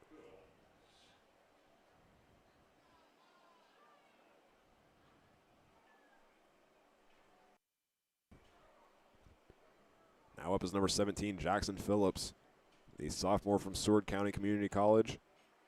And he'll lead that one outside for ball one. Phillips is 0 for 2 on the night.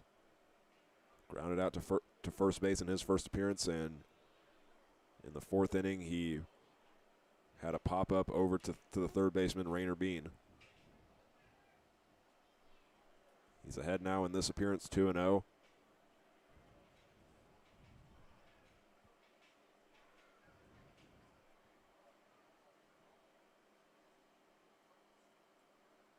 Brandon Wilson positions his glove down low. The pitch is on the way, and this one's a line drive into right field, and this one's going to roll down for a base hit. Keenan throws it in, and the A's have a base runner on with 1 out.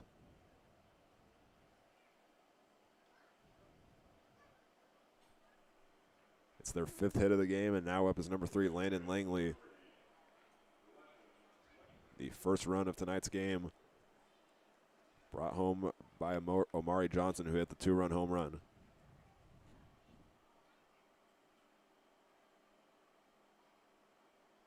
Piñardo delivers the pitch, and that's a swing and a miss for strike 1.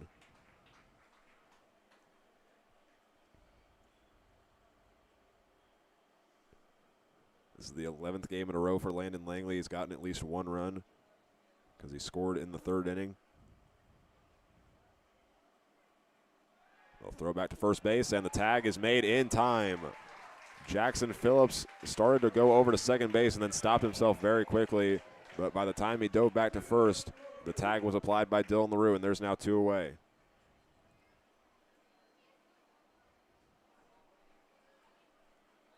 So now Langley will work with nobody on and down with 1 strike.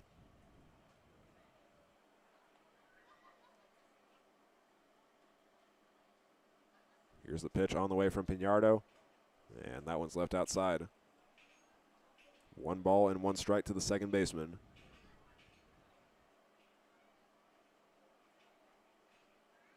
Langley's now appeared in 16 of the A's 18 games. And Piñardo gets ahead 1-2 going to the 12-6 curve. And he just needs 1 more strike for another 3-up, 3-down inning. The Larks did that in the first 2 innings. They have a chance to do it again. Here's the pitch. And this one's popped up, and this one's going to go out of play.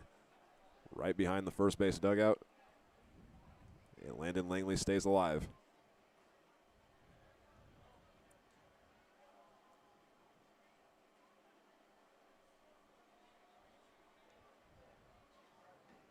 Wilson wants this one low and inside. Piñardo kicks and deals. And he catches Langley on the outside corner of the plate for strike number 3. So the Larks go 3-up, 3-down that inning, and they stay up 4-3. Sean Keenan leads things off next for the Larks when we come back for the bottom half of the inning.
As we go now to the bottom of the 6th inning, Austin Lorenz is back on the mound for the Dodge City A's.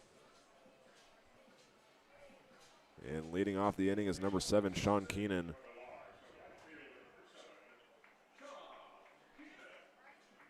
And as Lorenz is back in the game, there is a pitcher warming up in the A's bullpen for the first time tonight. It's number 9, Nicholas Gonzalez, the senior right-hander from McPherson College. And Keenan will have to duck down on the first pitch. The count is 1-0.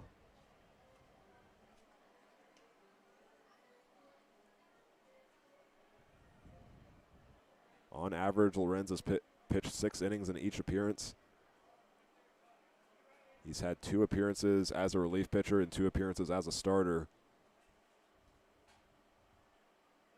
And on the 1-0 count, Keenan hits this one into left field. Johnson has to run up on it, and on the run, he lost it. He put his glove down low, trying to catch it underhanded, but he's unable to get it, and Sean Keenan moves over to second base. And they're going to rule that as a double. Despite Johnson dropping the ball, he had to make a very long run playing close to the left field wall, and his only chance of catching it was underhanded. So since the press box rules it as a double, we will do the same. Brand Wilson is up next, but there's going to be a meeting now for the A's. We'll see if they decide to take Austin Lorenz out right here. And it looks like Gonzalez is heading out from the right field bullpen. So we'll go to break real fast, and we'll have a new pitcher into the game when we come back.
So after the leadoff double from Sean Keenan, Dodge City makes their first call to the bullpen, bringing in number 9 Nicholas Gonzalez, the senior from Wichita.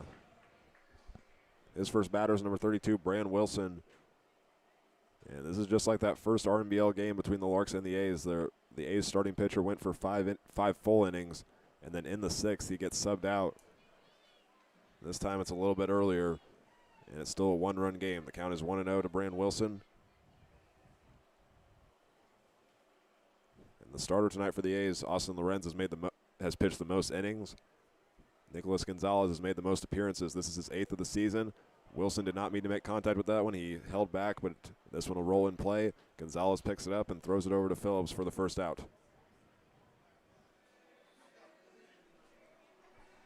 Sean Keenan's now over at third base after the ground out for Brand Wilson. And Cooper Holtorf is the next batter up.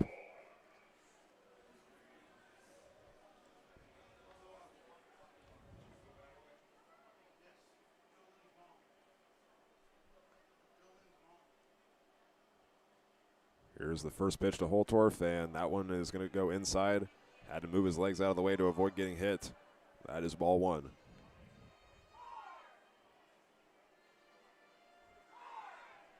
Second game in a row that the Larks are facing a submarine pitcher.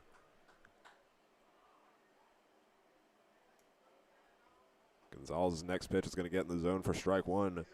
That Wednesday night game against the BTL Hornets, the submarine pitcher that they competed against was Hudson Ivy.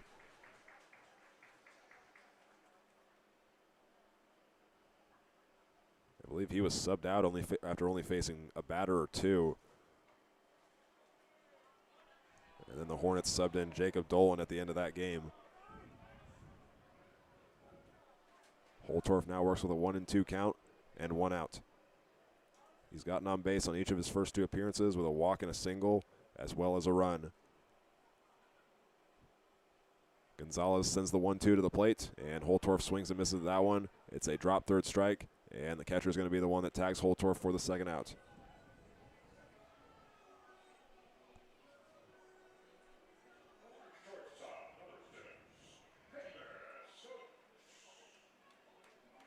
That now brings up Tabor Stokes with 2 outs.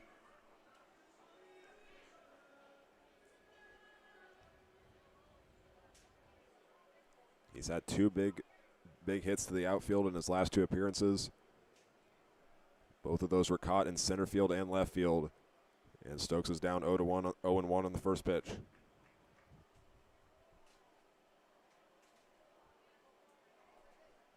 Larks holding on to a 1-run lead. Dodge led 3-0 after the top of the third. And in the bottom half of that inning, the Larks scored 4 runs on 2 hits. 0-2 now to Stokes as he swings and misses at the next one.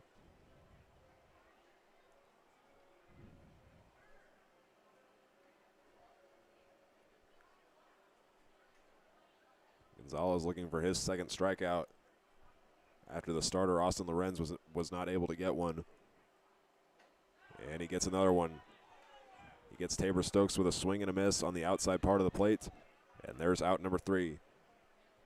Top of the 7th is up next, where Paxton Huff will lead things off for the Dodge City A's.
As we go to the top of the 7th inning, the Larks make another change on the mound.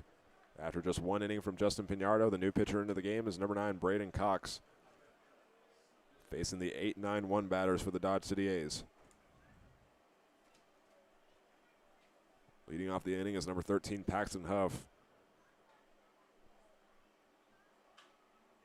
He'll pop this one up in the infield. Calling for it is the second baseman, Austin Crawford, and he gets it for the first out.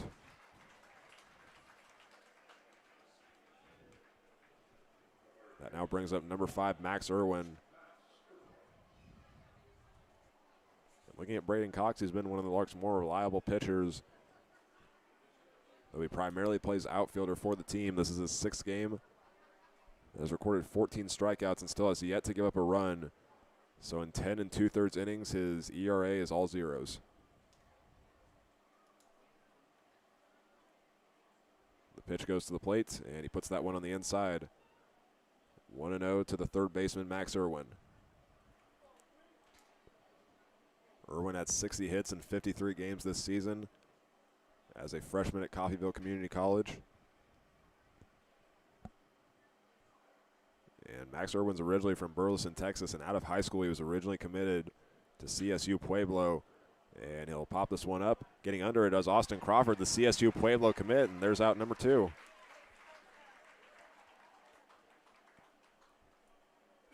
So Crawford's been responsible for both outs this inning, and that was pretty significant timing. I was talking about Max Irwin being committed to CSU Pueblo out of high school, and Austin Crawford is committed to CSU Pueblo after finishing this last season at Hutchinson Community College.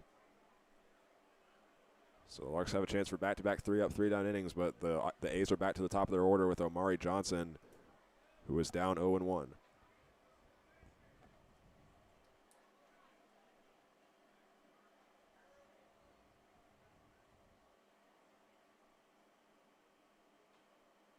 Brandon Wilson wants this one on the outside. Here's the pitch. And that one curls back into the zone. Or no, but it didn't. It was called a ball by the home plate umpire. So it's 1-1 with 2 outs.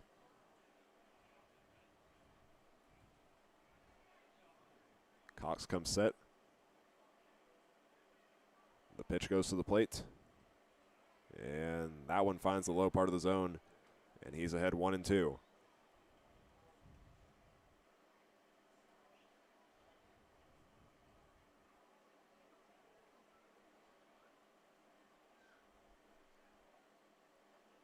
Cox looking for the strikeout. Comes set. Sends the ball to the plate. And this one's going to be hit foul down the first base line. And Omari Johnson stays alive. He's 1 for 3 on the night. His only hit was the 2-run home run that scored the first 2 runs. And his last appearance was in the 5th inning. That was a fly out to right field. And that one went out to the warning track. So Keenan's playing a little bit deeper. He'll foul off the next pitch. It's fielded by the head coach for the A's, who's over at third base. That is Jeremiah McCollum. Also serves as the pitching coach at Florida A&M during the college season.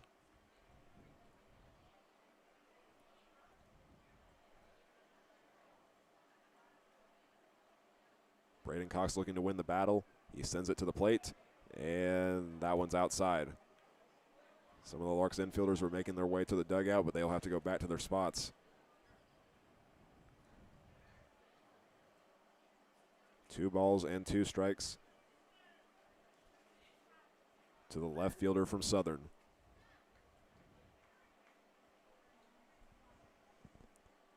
Here's the pitch from Cox, and that one's inside for ball number 3.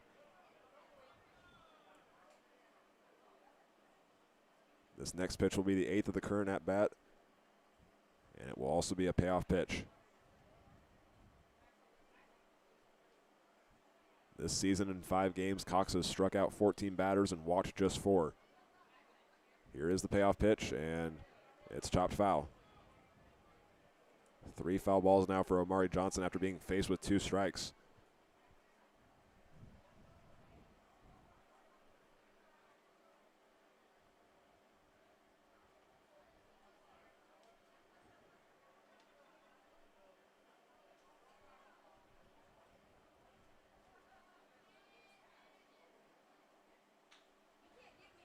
chops another one foul, staying alive.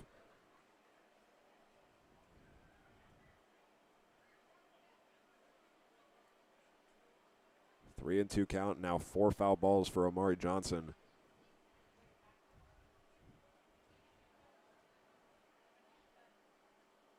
This will be the 10th pitch from Braden Cox.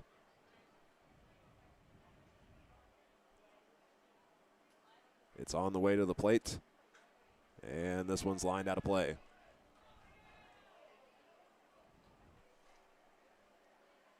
The A's dugout on the first base side cheering him on as he tries to win the longest pitching battle tonight.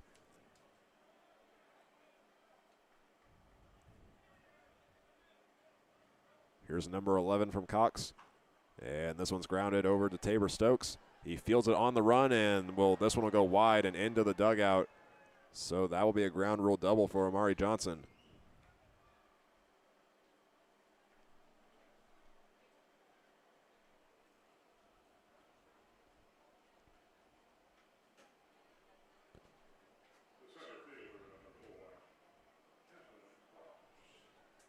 The press box will rule that one as an E6, so Johnson is on base for the second time tonight. And because that one went into the dugout, he's at second base, and Keith Harper's going to come out for a quick meeting with Braden Cox. Cox is the third pitcher that the Larks have subbed in tonight. They started Trent Baker for the first 3 innings. Went 3 up, 3 down in the first 2, and then the third inning was when the A's scored all 3 of their runs. Carson Lyles came in for the next 2, got 2 strikeouts of his own, and then Justin Piñardo just pitched the 6th inning where he only faced 3 batters.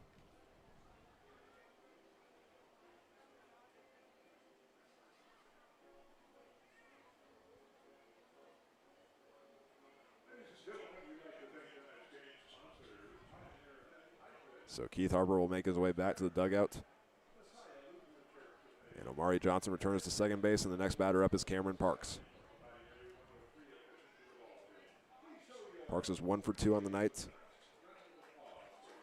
with a single and a run, and then he walked in the 5th inning.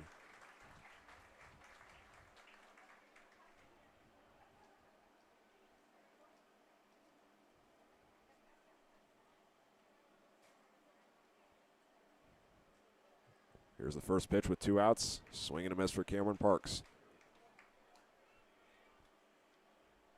Braden Cox has a lot at stake right here. Not only is he trying to keep the Larks' lead afloat, but he's also trying to prevent his first runs from scoring. In 5 games, he has yet to give up a run, and he's now ahead 0-2.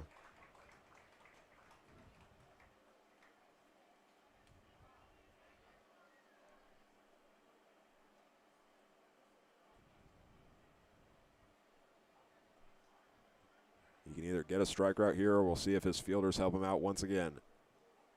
Austin Crawford's been responsible for the first 2 outs. The pitch is on the way, and this one will go over to Crawford, and he gets all 3. It's to LaRue in time, and that retires the side. 1 runner's left stranded that inning. That is Omari Johnson at second, and it's time for the bottom of the 7th, where the Larks will go 9-1-2, and Austin Crawford's going to be the batter that leads things off.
To the bottom of the 7th we go. The Larks are ahead 4-3 against the Dodge City A's, trying to improve to 15-0, which would continue their longest undefeated run in their 80-year history. Austin Crawford is up next for the Larks. He was responsible for all 3 outs in the top half of this inning. The first 2 were flyouts to him, and then the last one was hit over to him by Cameron Parks, and then he threw over to first base to get the final out. He is still facing Nicholas Gonzalez, and he'll get a line drive into the right center gap. And that's a single to lead off the inning. And the Larks are back to the top of their order. Braden Hebner's the next batter up. A reminder to fans, if the Larks hold on to this lead and win tonight's game, we will have a post-game player interview on the field. I'm for sure going to do Dylan LaRue for tonight's interview, but for the second player, I want to hear from the fans who you guys would like me to interview. The 4 pitchers that have appeared tonight have all been interviewed at least once. And some of the players tonight that I don't think I've interviewed yet include Cooper Holtorf, and I don't believe Rainer Bean has been interviewed yet. I'd have to double check on that one. But I want to hear from the fans who you'd like me to interview tonight along with Dylan LaRue.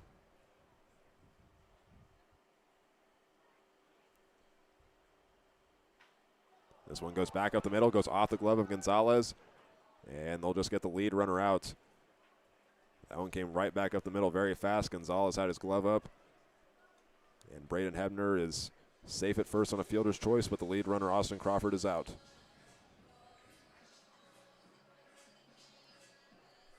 That now brings up number 5, Max Flowers.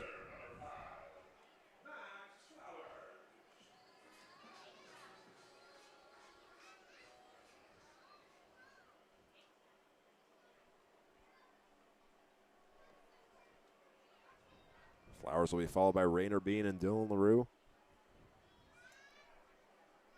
Hebner takes a short lead over at first base. The pitch is on the way. Flowers shows bunt and then pulls it back because that one was outside. 1 ball and no strikes.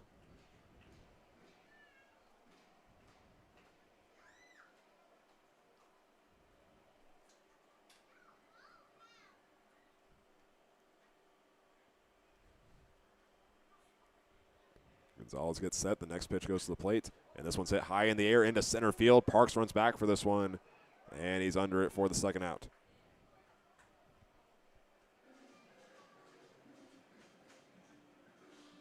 Next up is number 3, Rainer Bean. Trying to give the Larks some more runs as we go to the later parts of tonight's game. All 7 runs were scored in the 3rd inning for both teams.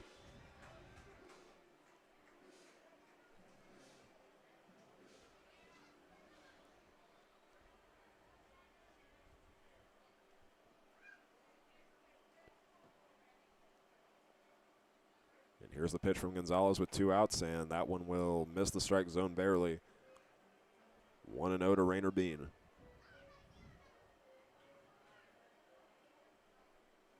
Gonzalez is trying to get the win tonight for the A's. If this score holds, the loss will go to Austin Lorenz. And this one's a line drive that is caught over at second base by Langley, and that ends the inning. Larks had two guys get on base that inning. One is left stranded. And now it's time for the top of the 8th inning as Braden Cox will go back to the mound for the Larks as they search for their 15th win.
Braden Cox returns to the mound for the top of the 8th inning, and the Larks are still ahead 4-3.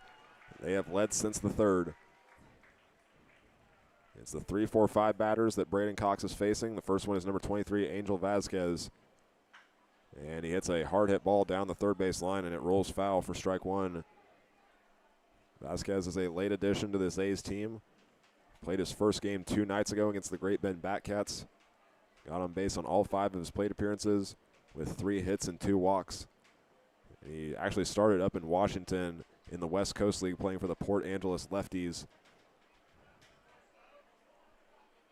Tonight he's 0 for 2, and he's gotten on through an error.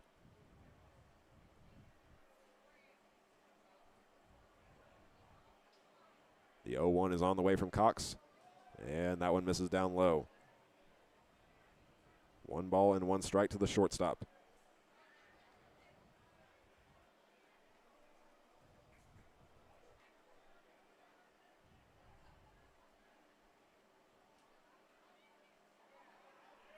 This one gets into the zone. Braden Cox is ahead 1-2 against Angel Vasquez.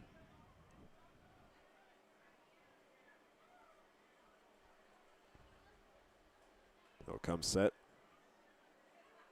Cox kicks and deals, and that one misses outside, evening the count up at 2-2.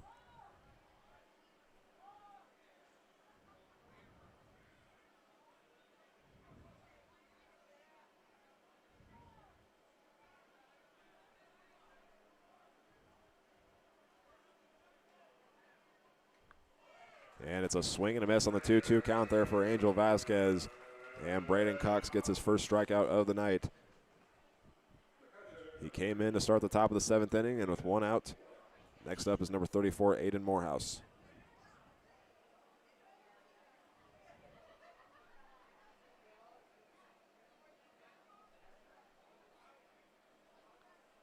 Larks pitching as a whole has 5 strikeouts tonight. In the last game against the BTL Hornets, they got 14.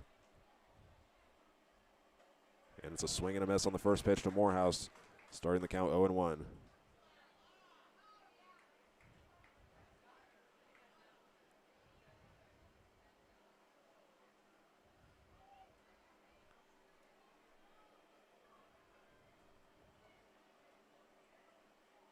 Cox gets set for the next pitch, and that one is going to go inside. 1-1 now to Morehouse. Came into tonight's game with a .613 on base percentage. He's gotten on base once from an RBI single that scored Cameron Parks. Next pitch goes to the plate, and that's left outside. The count is tied at 2-1.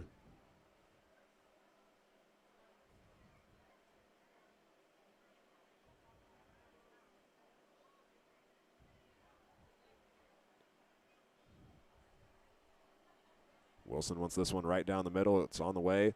This one's put in play over to Rainer Bean, and the third baseman will field it and launch it down over to Dylan LaRue, and that one's in time for out number 2.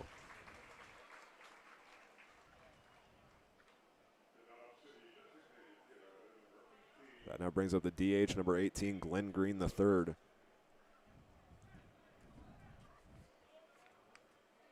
Larks have gone 3 up, 3 down against the A's in each of the last 2 innings. They also did that in each of the first 2. Trying to do it once again. Green so far tonight is 0 for 3. He entered tonight with a .373 average and also the team leader in both home runs and RBIs. Green starts ahead 1-0. Wilson's continuing to center his glove as Cox deals the next pitch, and that's fouled out of play.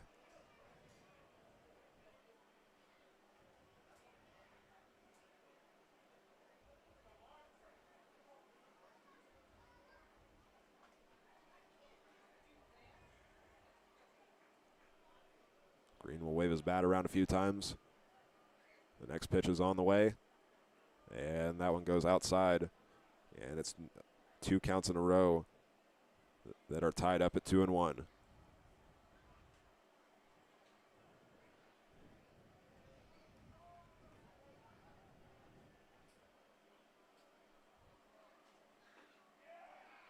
Cox goes low on that one, and it finds the strike zone. And he just needs one more to end the inning.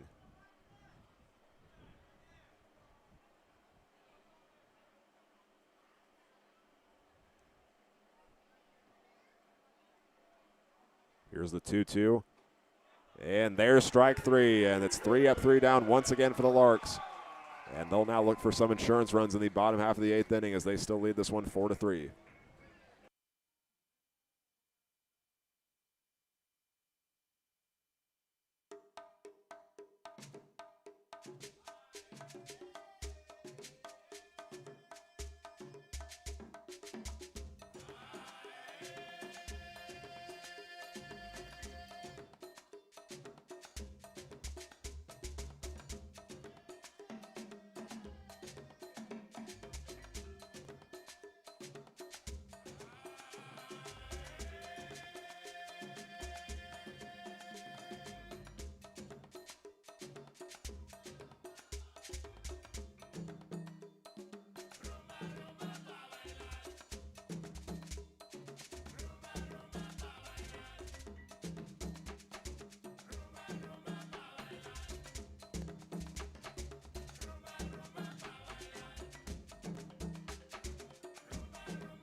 Going into the bottom of the 8th inning, the Larks are looking for some insurance runs, still holding on to the 1-run lead.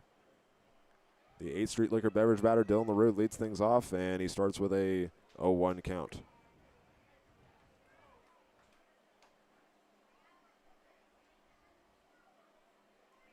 He's followed by Sean Keenan and Bran Wilson. Next pitch goes to the plate. He pops this one up in the infield. The pitcher, Gonzalez, points it out, and making the catch in the end is the shortstop. That is number 23, Angel Vasquez, who came all the way from his position to make the grab.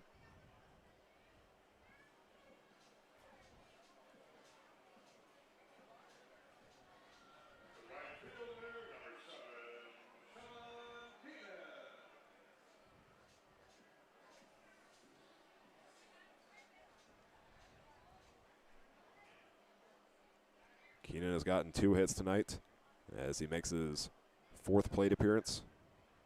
So he's 2 for 3 on the night.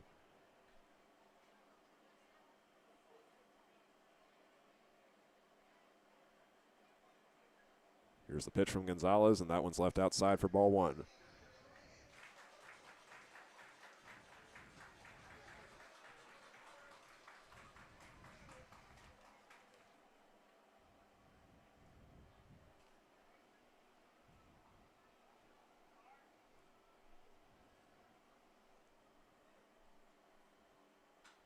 He'll hit this next one into center field. Parks runs up on it, and he's got the catch for out number 2.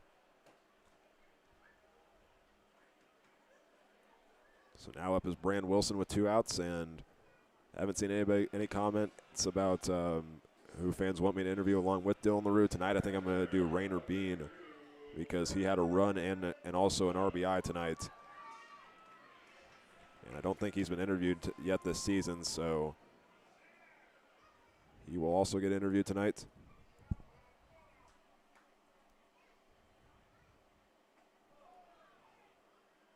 Bran Wilson swings and misses at the first pitch from Gonzalez.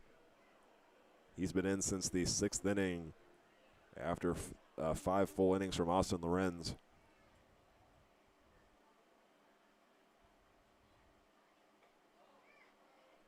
Next pitch misses outside. It is now 1-1.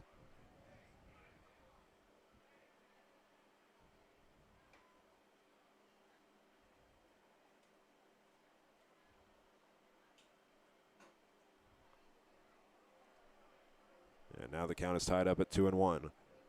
After Wilson, it's Cooper Holtorf and Tabor Stokes.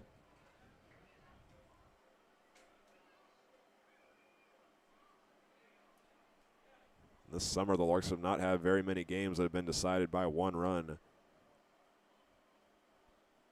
Pulling up their schedule real fast as that was a check swing, and they'll say Brand Wilson didn't go around. He's ahead 3-1. The Larks have had just 2 games decided by one run. On June 12th, they had the walk-off single that beat the Colorado Lumberjacks in their home opener.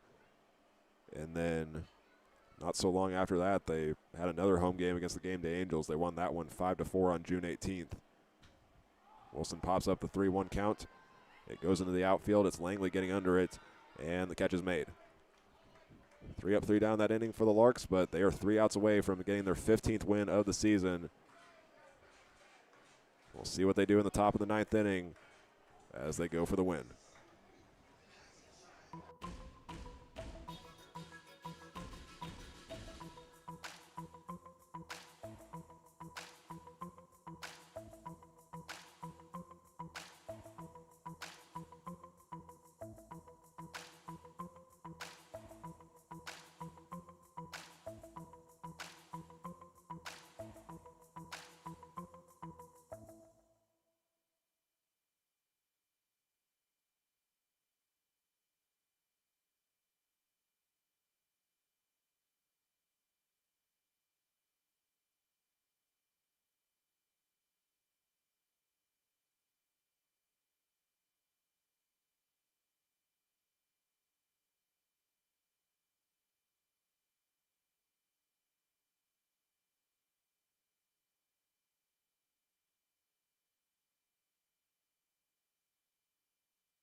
The Larks were unable to tack on any insurance runs in the bottom of the 8th inning, but they are 3 outs away from victory. Braden Cox is back on the mound to face the 6, 7, 8 batters for the Dodge City A's. It's Jackson Phillips, Landon Langley, and Paxton Huff.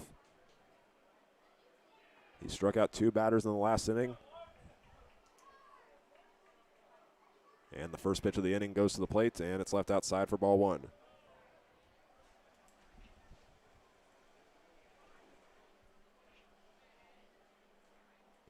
Phillips so far tonight is 1 for 3 with a single, and he's also grounded out to first and popped out to Rainer Bean.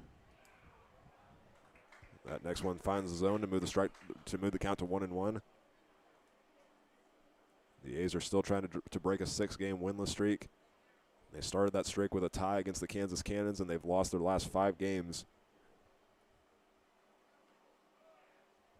Braden Cox goes inside on the 3rd pitch, and it ties the count up at 2-1.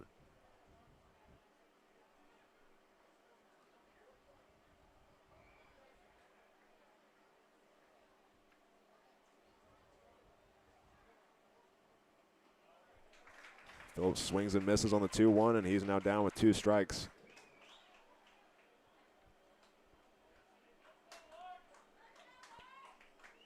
He's already gotten 1 hit tonight. That was a single in the 6th inning. And trying to get on as the leadoff batter. Here's the pitch. And he swings and misses at that one. It's a drop 3rd strike, so Brand Wilson will throw it over to Dylan LaRue, and he tags first for the first out.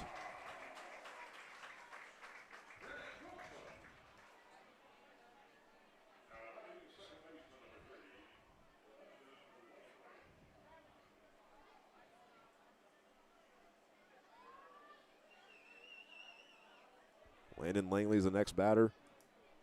The first runner to score tonight for the A's. Since then, he struck out looking twice.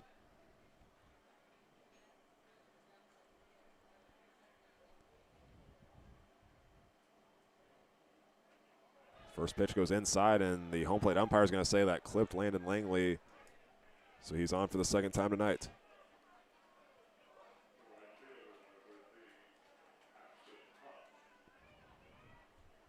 That is the tying run for the Dodge City A's, currently standing over at first. And the next batter is number 13, Paxton Huff.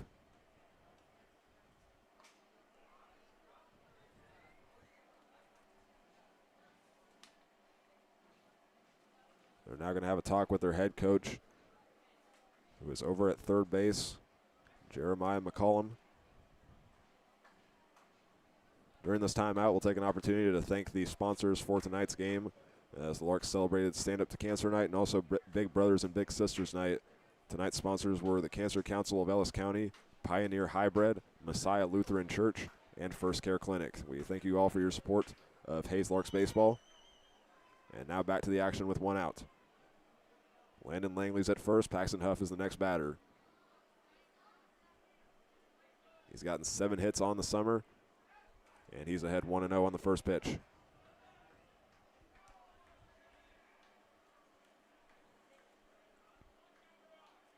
Tonight's game would give the Larks their 10th win in RMBL play and 15th on the season. Next pitch will bounce away from Brand Wilson, and that's going to put Landon Langley in scoring position, as Wilson had to go all the way to the base of the Larks dugout fence to retrieve that one.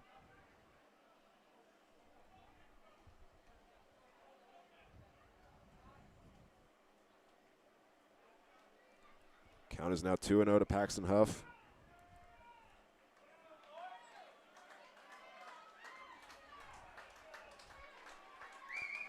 Max Irwin is on deck. In the hole is the one-hole batter, Omari Johnson. Larks fans cheering on Braden Cox. He looks back at second. The pitch is on the way, and that one's left outside for ball 3.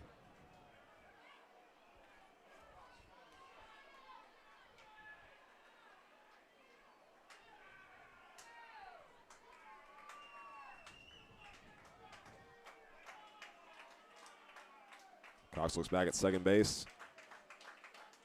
Focuses on the batter. And he misses outside again. And now Keith Harper's going to come out for a meeting with 2 runners on and 1 out.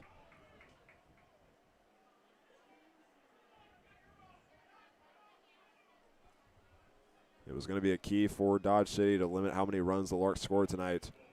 And so far they've done that, as they have an opportunity to tie this game up and maybe even win it, as they have a second runner on now, or go ahead rather. Because looking at these last 6 games of this current stretch for them, they've given up 94 runs in those games. And just for perspective, in their first 11 games, they gave up 73. And they started this season 8-3 and were second place in the RMBL. Tonight they are currently sitting at third with a 6-5 record in league play and 8-1 overall. Because every team below them either is at 500 or has a losing record. Fort Collins is currently in 4th place despite a 13-6 start. They are 3-3 in RMBL play. And Liberals in second between the Larks and the A's. They are 10-4 and 8-3 in league play. So with 1 out, the next batter up for the A's is number 5, Max Irwin.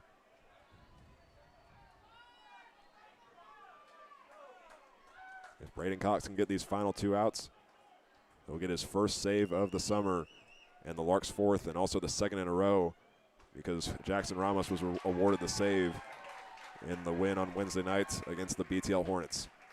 He delivers a strike on that pitch to Max Irwin.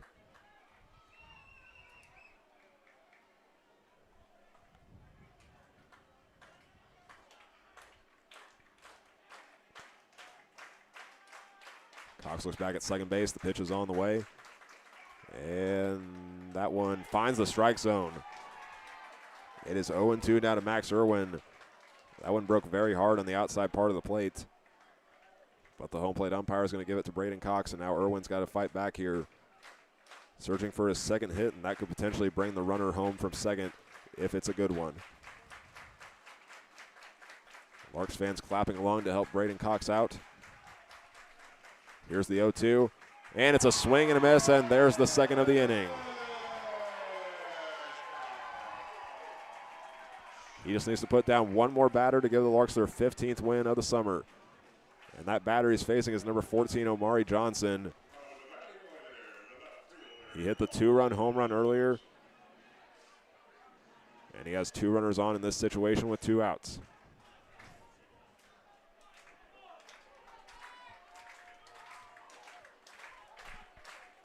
We still have a packed house here at Larks Park, 2 hours and 35 minutes into tonight's game. It's been close from start to finish. First pitch goes low, and it's a ball.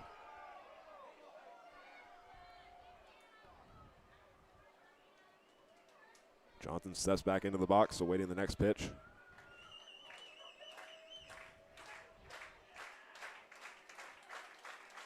Braden Cox comes set. Sends the ball to the plate, and that one is right down Broadway for the first strike.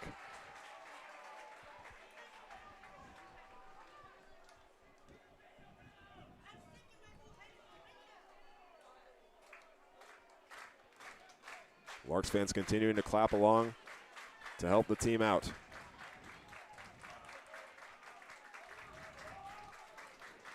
Two outs, 2 runners on, and the count is 1-1. Braden Cox just taking his time. And he just missed the strike zone on that one, targeting the low outside corner. And it ties the count up with 2 balls and 1 strike.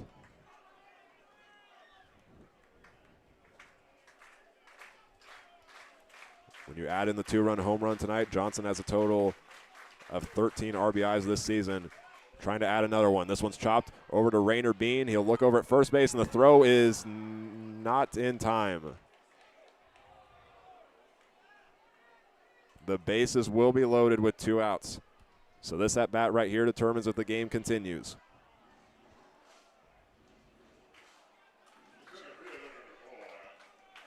Landon Langley's at third, Paxton Huff is at second, and Omari Johnson is the new runner at first.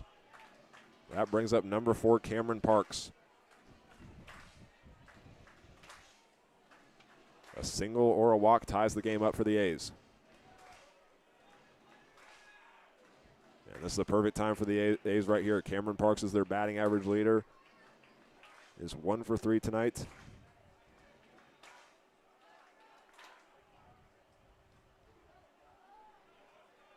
He steps into the right-handed box. Cox gets set to deliver the first pitch. It's on the way, and this one's popped up and fouled into the night sky and way off into the parking lot.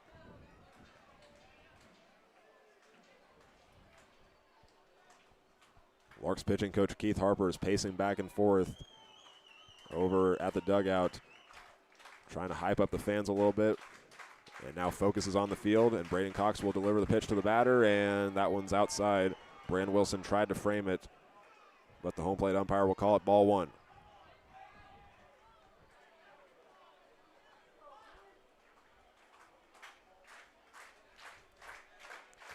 The clapping continues once again, and Cox will get that one in the low part of the zone, and he's ahead 1-2.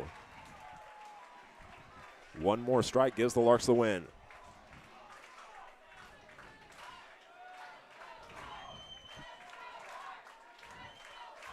It's not just clapping now. Some fans are chanting, "Let's go, Larks." Cox kicks and deals. And this one's hit over to Austin Crawford. The throw to first is in time, and the Larks remain unbeaten. That's 15 wins without a loss. And now it's time for our post-game player interview with Dylan LaRue and Rainer Bean. 15-0. 11-0 in the RMBL.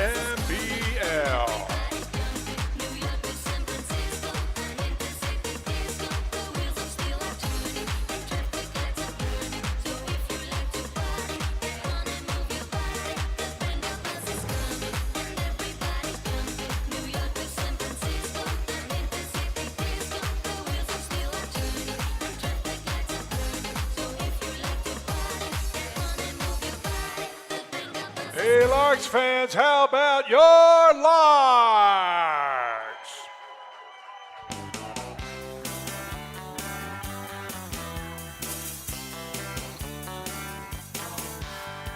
Meet me down at the ballpark where I'll be rooting for the Hayes Larks. All of my friends are gonna be there too.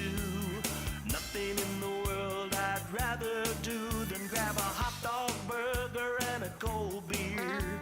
You'll hear me yelling out a big cheer, 'cause whether they win or whether they lose, I'll be rooting for the Hayes Larks. Hayes Larks!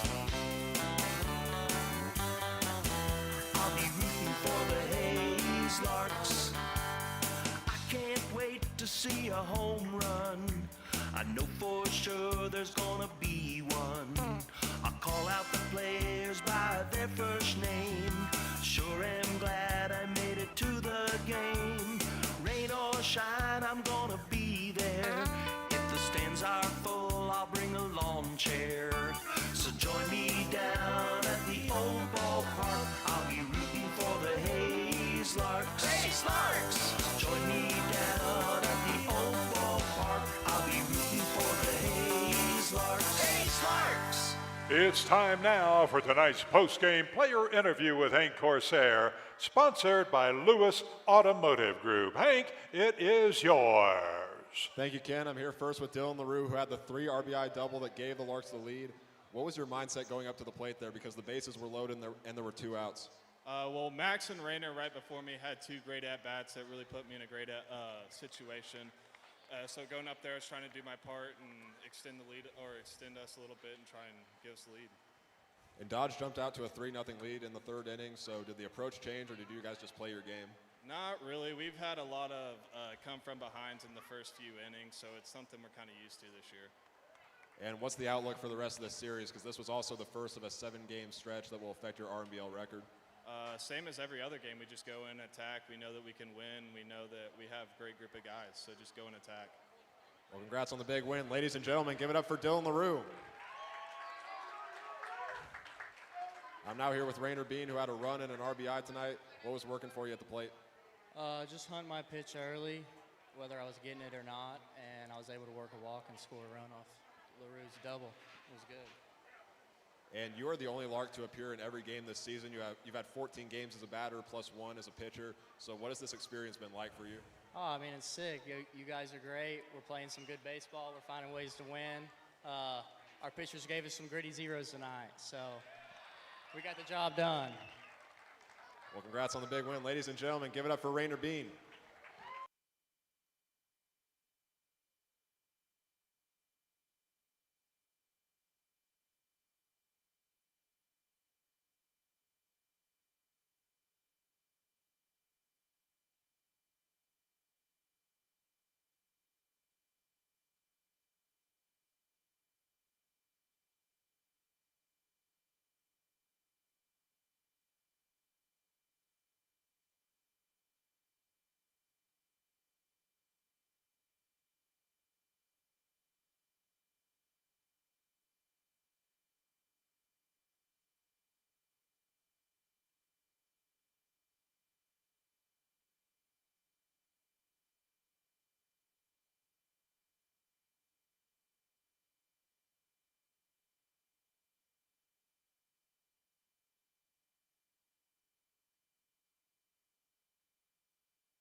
The greatest start in the 80-year history of the Larks continues as they win tonight's game by a final score of 4-3 to improve to 15-0 on the season. And welcome into the postgame show, everybody. My name is Hank Corsair. And looking back at tonight's game, it was pretty much all the pitchers for the entirety of it, as both teams were kind of struggling to get the ball in play. The fielders had many moments where they shined in this one, but that third inning defined the entire game. Dodge City jumped out to that 3-0 lead thanks to a 2-run home run from Amari Johnson. And then Cameron Parks singled and was eventually brought home by Aiden Morehouse. But the Larks responded with the 4 runs that gave them the lead, and they held on to it. The 4 runners that scored were Max Flowers, Rainer Bean, Cooper Holtorf, and Austin Crawford. 3 of those guys were brought home by Dylan LaRue, and Rainer Bean had an additional RBI because he was walked when the bases were loaded, so that one counts to that stat as well. And just looking at the how this game how the Larks have played this entire summer, they're just continuing to find ways to win. This was another game where they started from behind. This was specifically the 9th time and 8th time in the last 10 games, but they eventually find their way to win, and they now have 10 wins in RMBL play, still remaining in first place. And I'd have to look real fast in Game Changer to see what the other teams at the top of the RMBL did, specifically Liberal, who is in second place to the Larks. The Larks are now 10-0 in RMBL play. Liberal is 8-3. And currently right now, as it stands, the BJs are behind against the Fort Collins Foxes 8-4.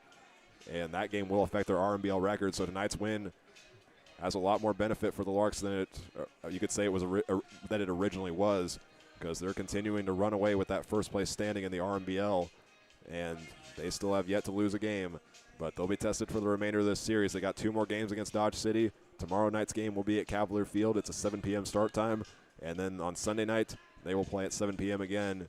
And then after that, they'll play 4 straight games in Colorado from June 30th to July 3rd. So that's going to wrap up our coverage of tonight's game. The Larks win by a final score of 4-3 to improve to 15-0 and 10-0 in the RMBL. And for the A's, they are now 8-9-1, and they are 6-6 in RMBL play. Thank you all for tuning in to tonight's game. That's going to wrap things up. I'm Hank Corsair, and ladies and gentlemen, have a great rest of your night.